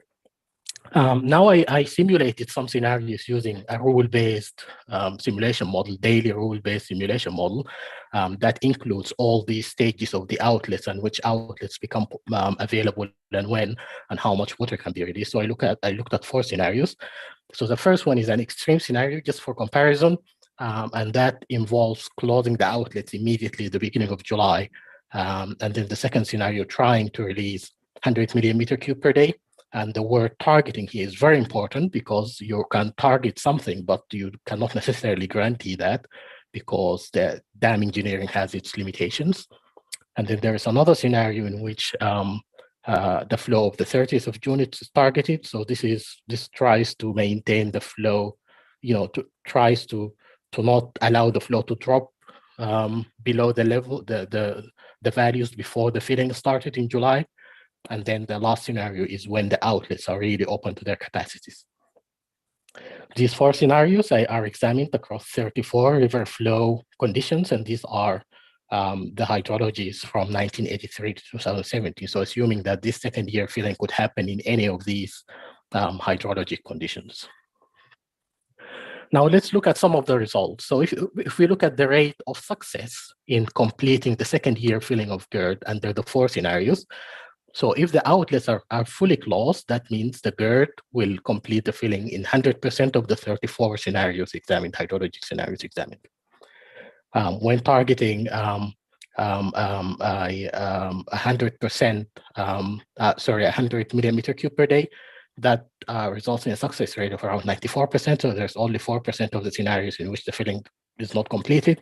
When targeting the 30s, that drops to 91%.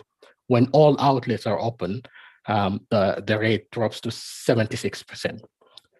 It is very important to understand this last one specifically because what this says is that once that middle wall is built, even if all outlets are fully open, there's a 76% chance that the filling is going to be completed simply because of the hydrology of the system and the engineering of the dam. So this is very important to be understood here. So once that wall is built, there's no way, there is a very high chance that the filling is going to go on anyway. Now, this is if we look at how many days the filling is gonna take, and that's very important for Sudan because Sudan will need to know how long they need to deal with low flows. So if all gates or outlets are closed, so there's a median of around 48 days. If all of them are open, it goes up to 55 days. Mohammed, you have only 2 minutes. Yeah, sure. So you've got also the number of days, which is very important. If all outlets are open, you have around 100 days. It's also important to know how many how many days you have to deal with low flows. So if all outlets are open, you get number of days with flows below 100 millimeter cube per day between 0 and around 35 days, and that the number of days increase when you try to target 100. So it's very important to know also when you try to target 100 millimeter cube per day, you still have days below with flows below 100 millimeter cube per day simply because the outlets, they have their limitations. So in conclusion, what I want to leave us with here is that GERD resource coordination is really important now at this stage. It's really a necessity. It's not an option anymore. It's not a luxury. And coordinating these 2 dams just through consultation and data exchange and data sharing can result in avoiding really unnecessary negative impacts that are really unnecessary because they can be avoided through coordination. 3 important questions to answer right now, I think, for the reservoirs and dam operators is, will GERD gates be used to their capacities in July, August? When will the river diversion outlets be closed during July, August? And what will be the targeted minimum daily flow during that second filling phase? I'll leave it here and I welcome any questions. Thank you very much. Thank you, Mohammed. Very interesting presentations. Actually, you have mentioned highlighted with safety perspective about the filling strategy of GERD, how it impacts about on the reservoirs dams, and you have mentioned strongly that's the need to work on the coordinated operation of GERD and the reservoirs. That's also what intro is promoting among the countries to work together on this area. Thank you very much. I think we have now finished the PowerPoint presentation. Before that, still I am asking the paper presenters, panelists, to respond to the questions in the question and answer chat box. Before going to the next panel discussion, I would like to invite Dr. Hubert to say something on questions. Yeah, thank you very much, Michael. Just an information for all the attendees. Dr. Duncan Kikuyo, he can't make it, so he has internet problems and cannot join. So we will skip this presentation, but okay, a coin has two sides. What is good and what is bad on one hand side is good on the other. So we have a bit time for some questions. And I compiled a couple of questions from the attendees, and I would like to make a start with one question that goes first to Dr. Jens Mödinger and then to Dr. Lee. One question was about energy and irrigation should also be constrained by the need to meet environmental flow requirements in the stream. So a simple question, is E-flow, environmental flow, and was that an issue in Sri Lanka? Is that somehow incorporated, Dr. Jens?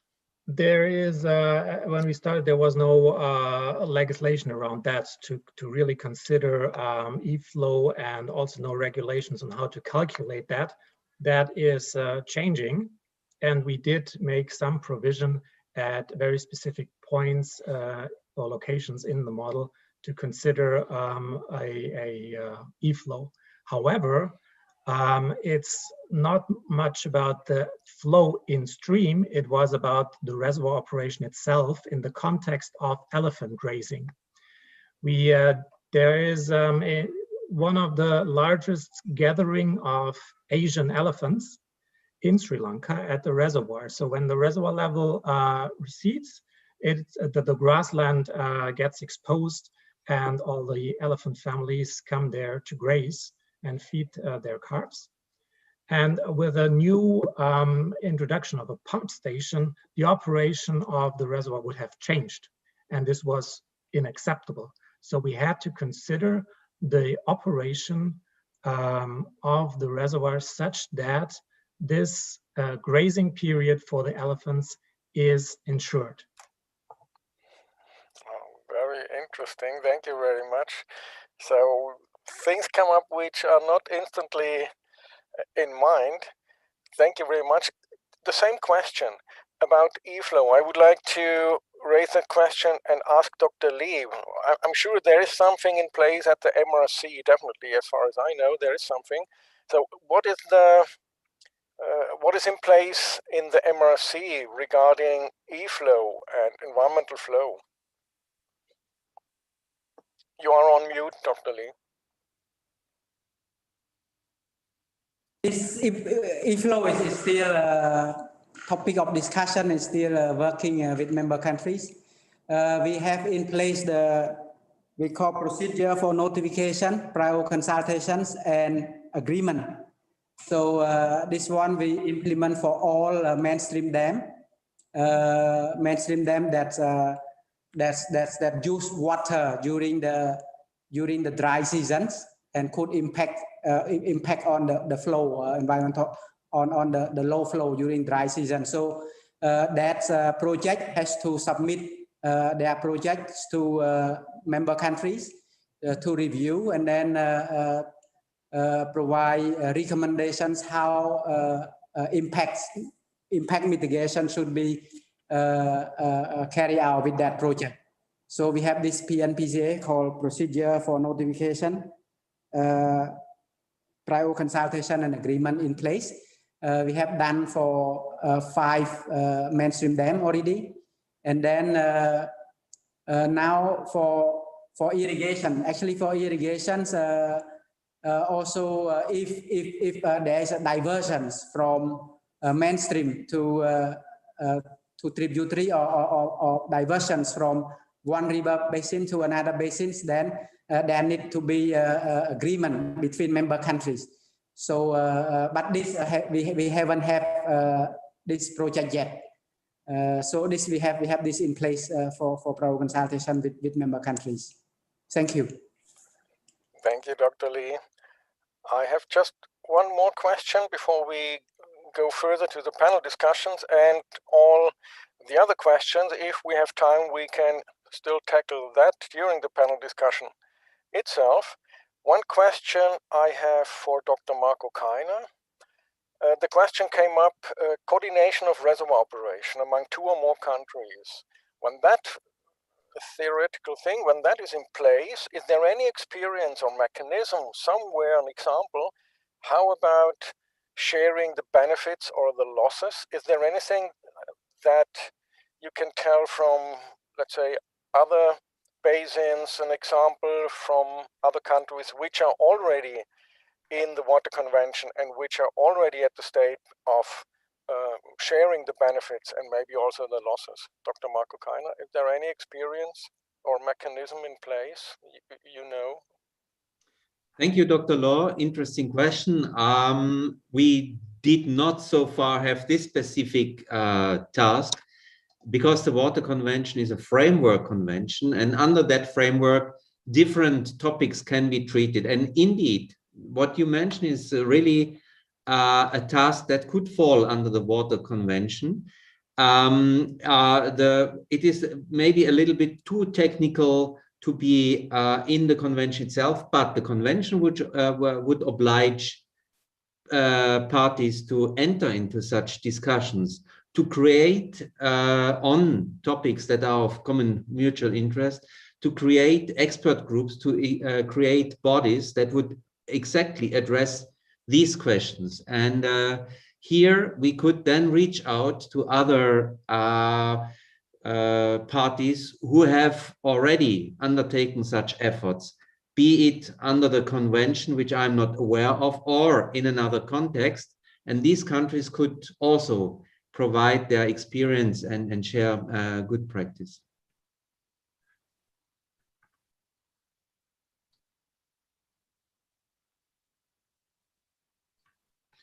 Hubert? You're muted. Yeah, thank you very much, Dr. Marco Kainer. I have just one last question before we go into the panel discussion. When I look at the time, it's really time to go to proceed there. But one final question is related to Mohammed Bashir. And one question came, one thing is climate change somehow incorporated in the modeling exercise with the second filling phase. And one additional question is, the natural peaks were somehow unavoidable before GERD was in place. But now with GERD, do you think it's possible to, let's say, to completely avoid these natural high peaks so that it's easier for Roseros Dam to be operated? Yeah, thank you very much for this question. So the first one about climate change, no, I did not simulate that, and I actually don't know how that can be related to the second filling process of GERD. Of course, yes, dams are known to have some greenhouse gas emissions, but I don't think at this stage, especially with the current reservoir area and yes, I don't think there is that significant impact on climate change.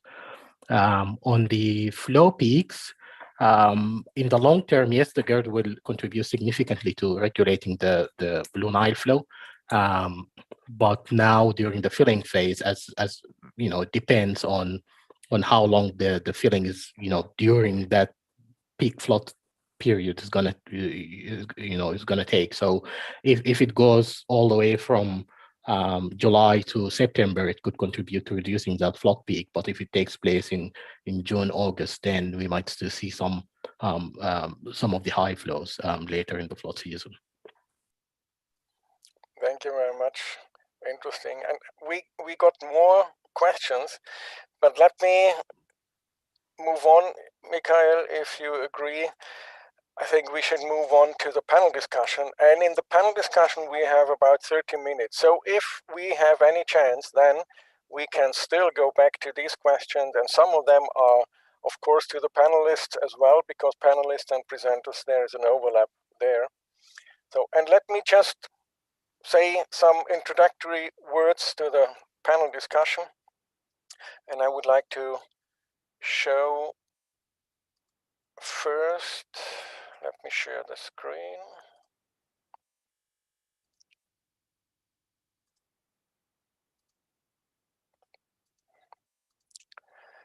So the panel discussion, and I would like to introduce the panelists.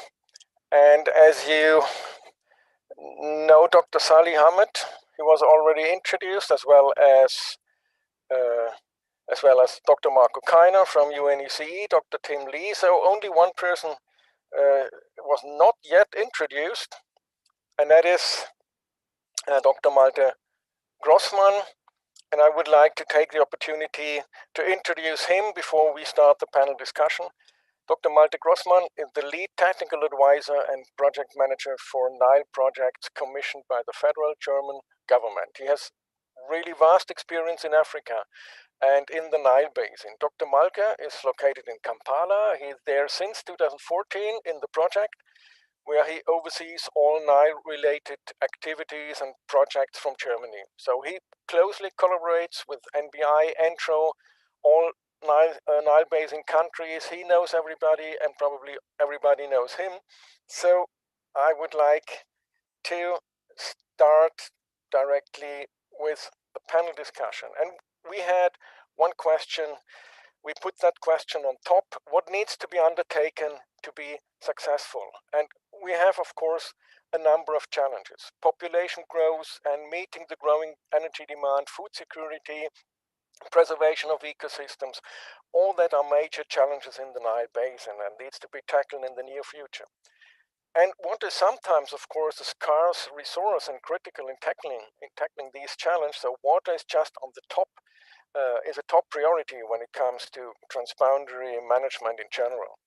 We need, of course, institutional, technical, legal aspects in terms of water storage reservoirs, and that especially when it comes to the Eastern Nile basin. So two questions might come instantly to mind, and that is, do we have the resources to meet the demands? And the second, what actions from the viewpoint of institutional, legal, technical items, what actions are needed to deal with the existing, ongoing, and planned water storage development in a transboundary context? And I would like to ask a first question to Dr. Salih Ahmed, the ED of ENTRO, and to open the panel discussion. What will be the role of ENTRO in the future in terms of coordinated operation of cascade dams when it comes to river basin investment planning and the development process? What is in the pipeline? What are the ideas of ENTRO for the next phases, for the next years? Thank you very much, Dr. Hubert. Let me quickly go to this question. I don't think we all know that the challenges that face the sub basin here in the Eastern Nile. So recognizing that those challenges, ENTRO have launched a coordinated operation of Cascade Dam some time ago, that is almost 8 years ago, because we know that this can lead to the solution of many projects. Now, problems. Now, these projects of coordinated operation of Cascade Dams, the main output from it is the roadmap. And to come to that roadmap, ENTRO started with studying the current situation, which I believe is still, that is carried sometime 5 years ago, but is still valid. The main situation is that regulations concerning evaluation and approval and review of the reservoir operation are not existing. Supervision of reservoir operation is not clearly defined. Cross-sectorial effect of reservoir operations are not assessed. Upstream, downstream data exchange to be used for operation is non-existent, or the exchange is not there. Data monitored at dam site are not fully consumed for evaluation, and coordination between cascade dams across borders does not exist. So this is the current situation, evaluated some five years ago, but is still there. So how to develop? We also go back to the international experience. We studied many river basin organizations. We studied the successful stories and the unsuccessful stories like RLC, Lake Chad Basin, and so on. And we found that most of these river basins, they have started by data sharing and data information sharing and harmonized regulations concerning and training and exchange of expertise, cross-sectorial assessment of water management, and capacity building. That are generally what we gain from that. But also, from this exercise, that to harmonize or for the operation of dams, there is a common. There is a harmonized regional policies between those existing, which we don't have until now.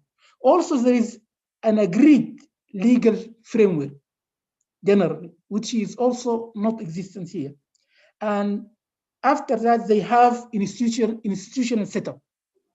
These are the three pillars of cooperation in general and coordinating the reservoirs in a river basin. All these are almost non-existent. All we are trying to put them.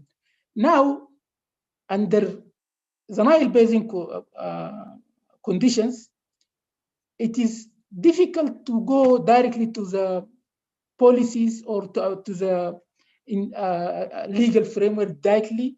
We have good experience in the technical, that is the institutional setup. Although it is still temporal, like the MBI centers, but there is, and this is the technical part, which can be used as a facilitator or a catalyst to go to the other pillars, which are the legal framework and the harmonized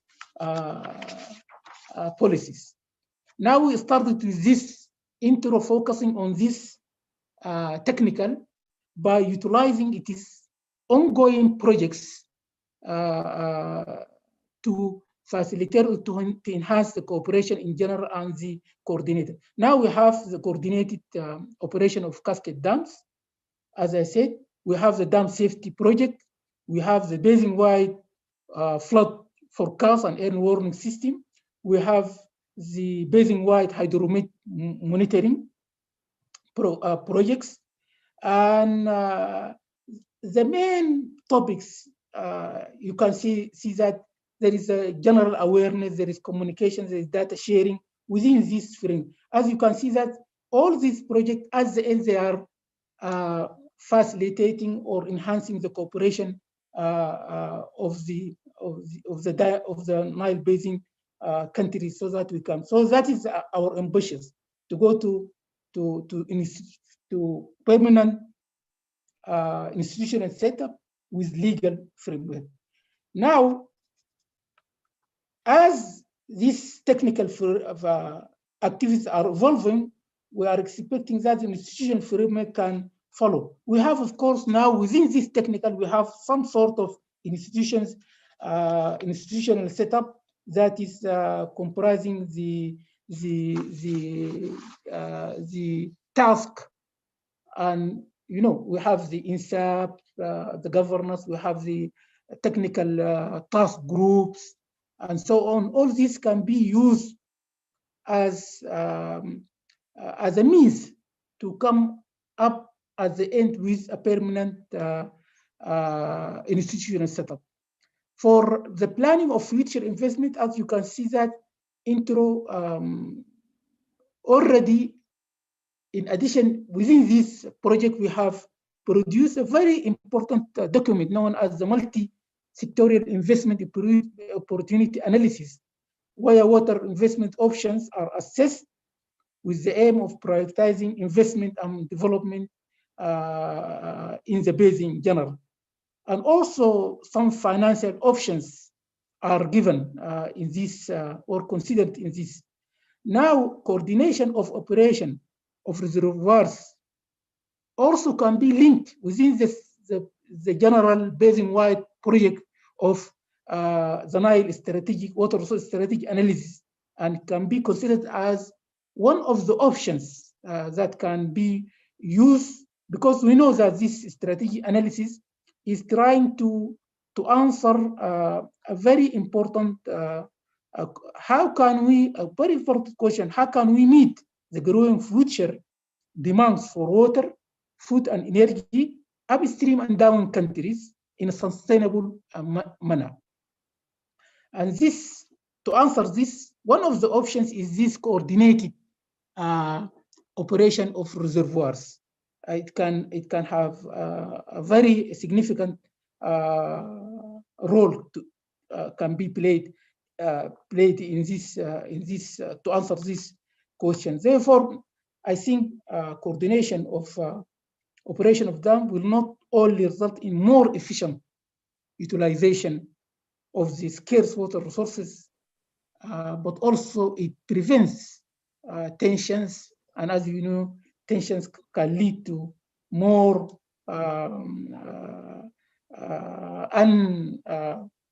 unwanted, situations, can lead to war on fights or fights on water.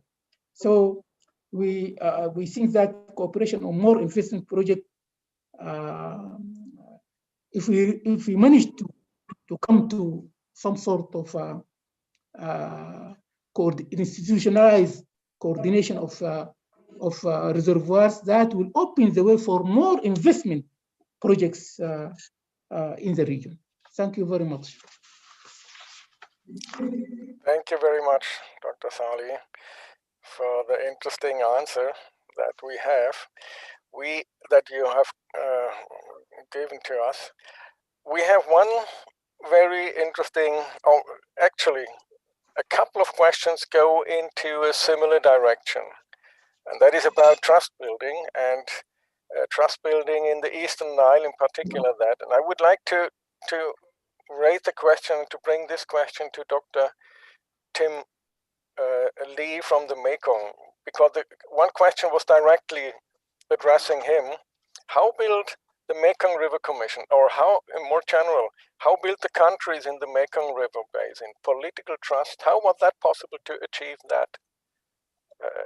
What is your experience here? Because you have already these frameworks in place, and I know that it's already on the verge of, let's say, getting China on board as well. So could you just say some words about that topic, Dr. Lee? Thank you. Thank you, Dr. Hubert. So for trust building, actually, because we have a member country of 4 countries in the lower part, and so it's also representing by the minister of the member countries, and also at a higher level we have. Instead of me picking it, we talked with him, but you call the clear.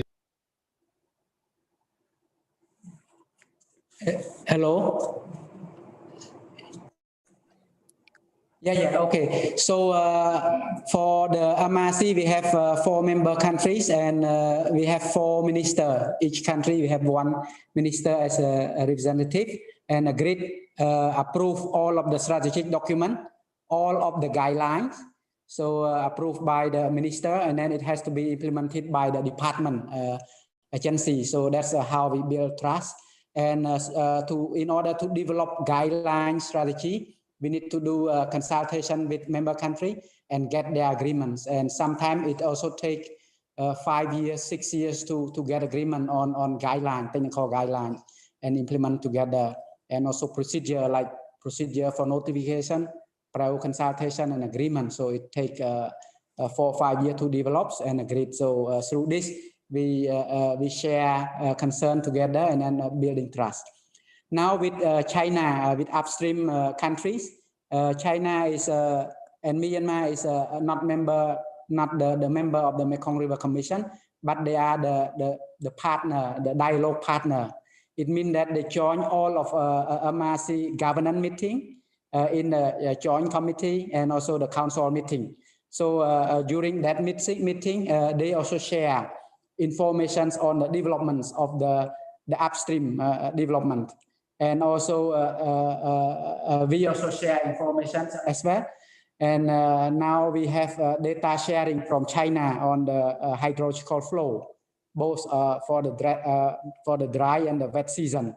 So through this, we build trust through a meeting, technical meeting and political meeting 2 times per year for political meeting. And then through technical meeting, we engage also sometimes inviting to meeting, to conference and forums, MRC forums, so sharing information. So step by step, we build trust on this. So I hope I answer your question. Thank you.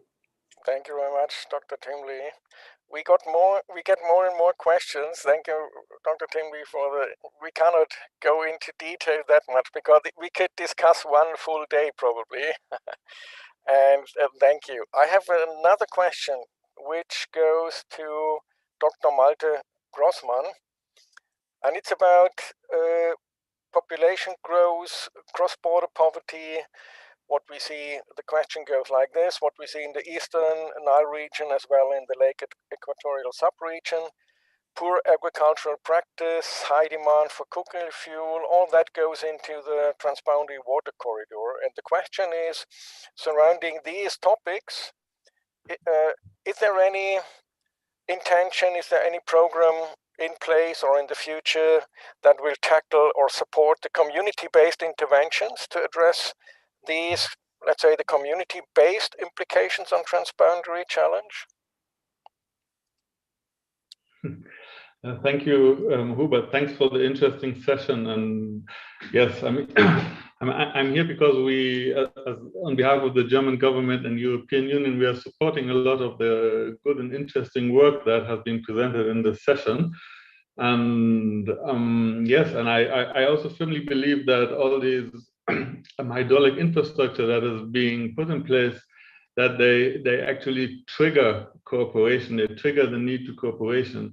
So cooperation moves from being more a theoretical concept to something with a substantial need. And I think this was also said by Mr. Mohammed, that, you know, cooperation becomes a must. And it becomes very substantial. And this is what we are kind of supporting as part of this work. And I must say, you mentioned Lake Victoria Basin Commission. We did focus a lot on the Eastern Nile in the session. But for us, it is important really to also understand, let me say, the dual approach in supporting this work going forward. The dual approach, I mean, on the one side, we have the regional entities, like NBI, like Lake Victoria Basin Commission, that on the one side, to some degree, provide a legal framework within which to move forward on cooperation. And on the other side, they are also agents to help catalyze change on the level of the countries, to help countries explore new options, to build capacities, and so on. That's something that we've been doing in this program. And I think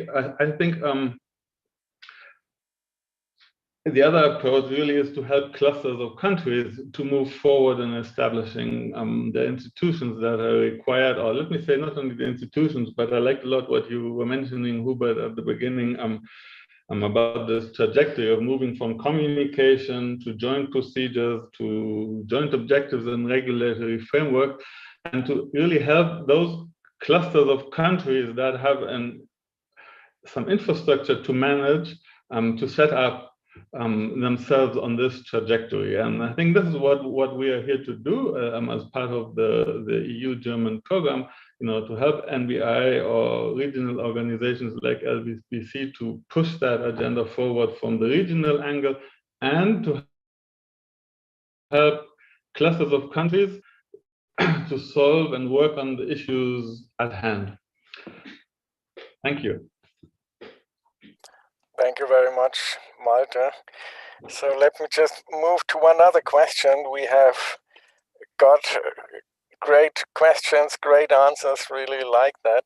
We have got one other question that goes directly into the direction of water demand. Population grows, agricultural development, and that means we get higher water demand. And the question is now about our water management with dams and water storage reservoirs. Are they able to cover the demands? And I would just give an answer by myself, because that was a topic and still is a topic we are tackling. I mean, we have to be clear about that. We can build 100 new dams. It does not mean that we get more water. And that means the water balance is something we should not forget about. And that means we have precipitation, we have flow, and on average, we have a certain billion cubic meter of water that flows on average down to the Nile. And if we build more dams and reservoirs, we get one thing, and we should not forget that it's just a different timing what we are able to do. We can reallocate the seasonality of flow to other months, but we should not forget, when we build more and more dams, we get also evapotranspiration. We get evaporation from the reservoir surface, so we lose some water as well. So we have to find a proper balance between constructing new dams, and we should not forget that a dam also causes some losses. And the more dams we have, the more problems and the more difficulties we get in coordinating them, in making a good water management policy. So water demand needs to be, let's say, curtailed, and we have to look at water demand very careful, and that means we have to tackle the problem of water efficiency. The largest water consumptive use is agriculture, and if we are not able to increase water efficiency, then I think it's likely to fail, because we still run into a simply water balance problem. And that is not only true for the Nile Basin, that is true for the entire world. Everywhere where agriculture is developing, we have to take into account and to be very careful that at the same time we develop agriculture, we need to develop water efficiency. So that is my answer. If everyone else want to reply as well to this topic, feel free and raise your hand, then I hopefully I see that, and then we can tackle that. If not, I have one question which goes to a couple of people actually. It goes to Dr. Sali as well as to Dr. Malte Grossmann. When we look at the Nile Basin as a large watershed with many countries, with many riparian countries, and if we want to find agreements that every country agrees on, that means an agreement which fits everybody, is it also possible, and maybe to some extent more efficient, to look into smaller size project? That means bilateral approach projects between 2 countries or 3 countries, maybe, only, instead of tackling all the countries and trying to bring them on board at the same time. If we have a particular problem in a particular region, is that possible from the framework that comes from Germany and the EU, and is that possible from the thinking of the ENTRO or NBI, that we look into, let's say, a smaller region to solve a problem there, instead of bringing all in to make it more complex. Is that possible to look into two-country bilateral projects as well? Can I? Of course, Dr. Salih. Thank you very much.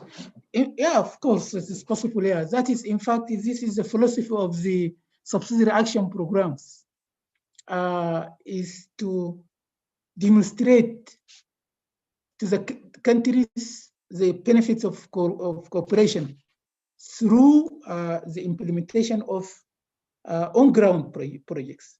And if you can see, if you see, for example, we have one of the successful projects, that is the watershed project, and also the power interconnection, watershed between Sudan and Ethiopia, interconnection between Sudan and Ethiopia.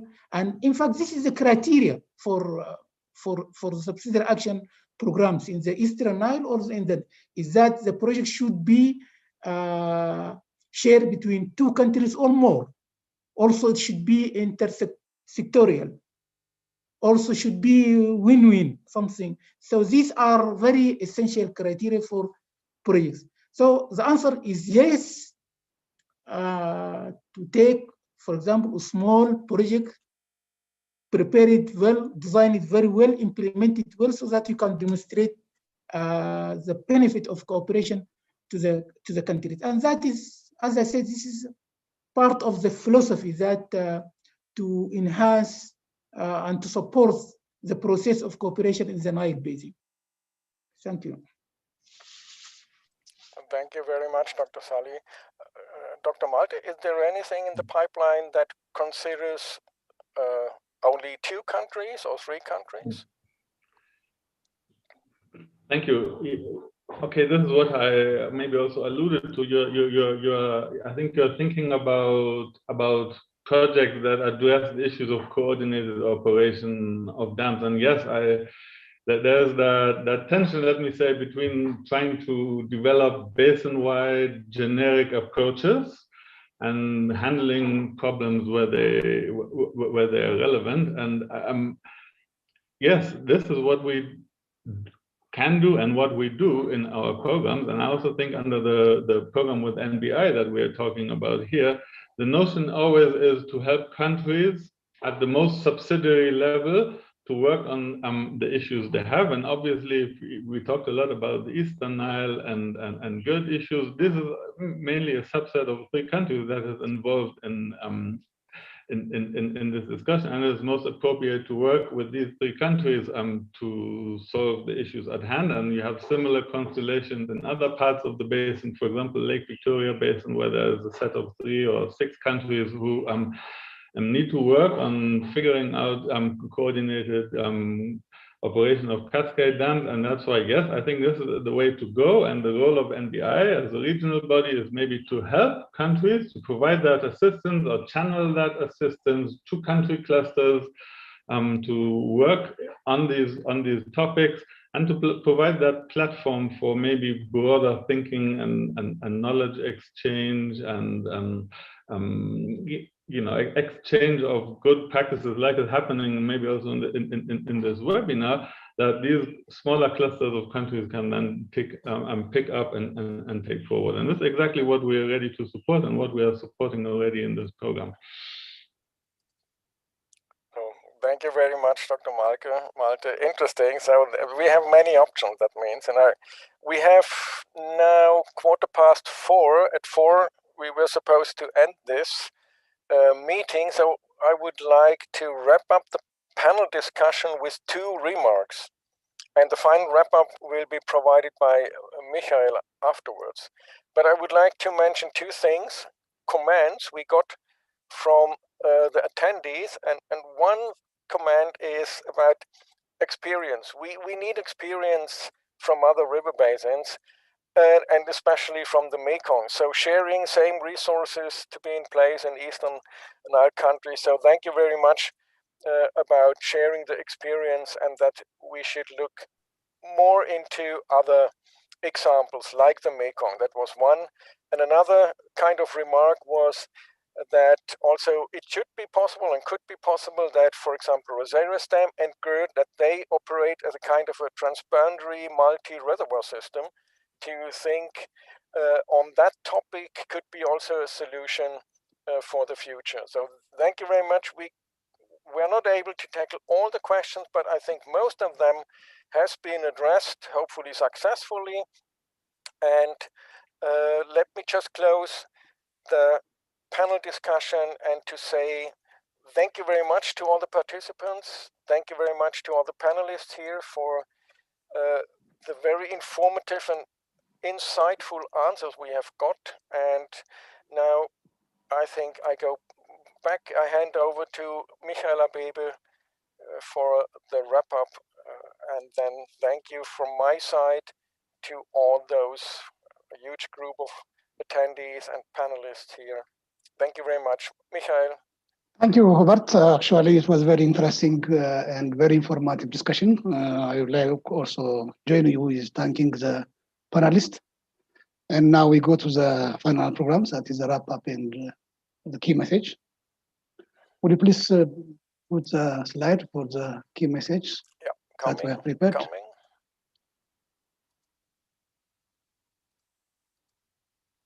So I hope you can see it. Yes. Yeah, based on the discussions that we have made and also from the paper presentation, we have tried to capture the key points or the key messages. So these are the messages that we have already addressed. The first one is reservoir operation has played a major role for efficient and optimal water use. To meet the growing food, energy demand and mitigate climate change, substantial growth in water storage reservoirs in the coming few decades is envisaged in various river basins, including the Nile Basin. Coordinated operation of some of these cascade water storage dams is key to optimally use available water source in a basin. This has already been addressed by the presenters as well as by the panelists. They give more emphasis on the need to coordinate operations between reservoirs at national or transboundary level. The fourth one is coordinated operation of reservoirs across various sectors and agreements are not easy to achieve. It needs commitment from dam owners, operators, and countries because the storage reservoirs are multi-purpose. They can serve for irrigation, hydropower, flood control, and also navigation. So it needs commitment from dam owners and operators to reach or to achieve a goal, which is for optimal use of waters in the basin. Next, please.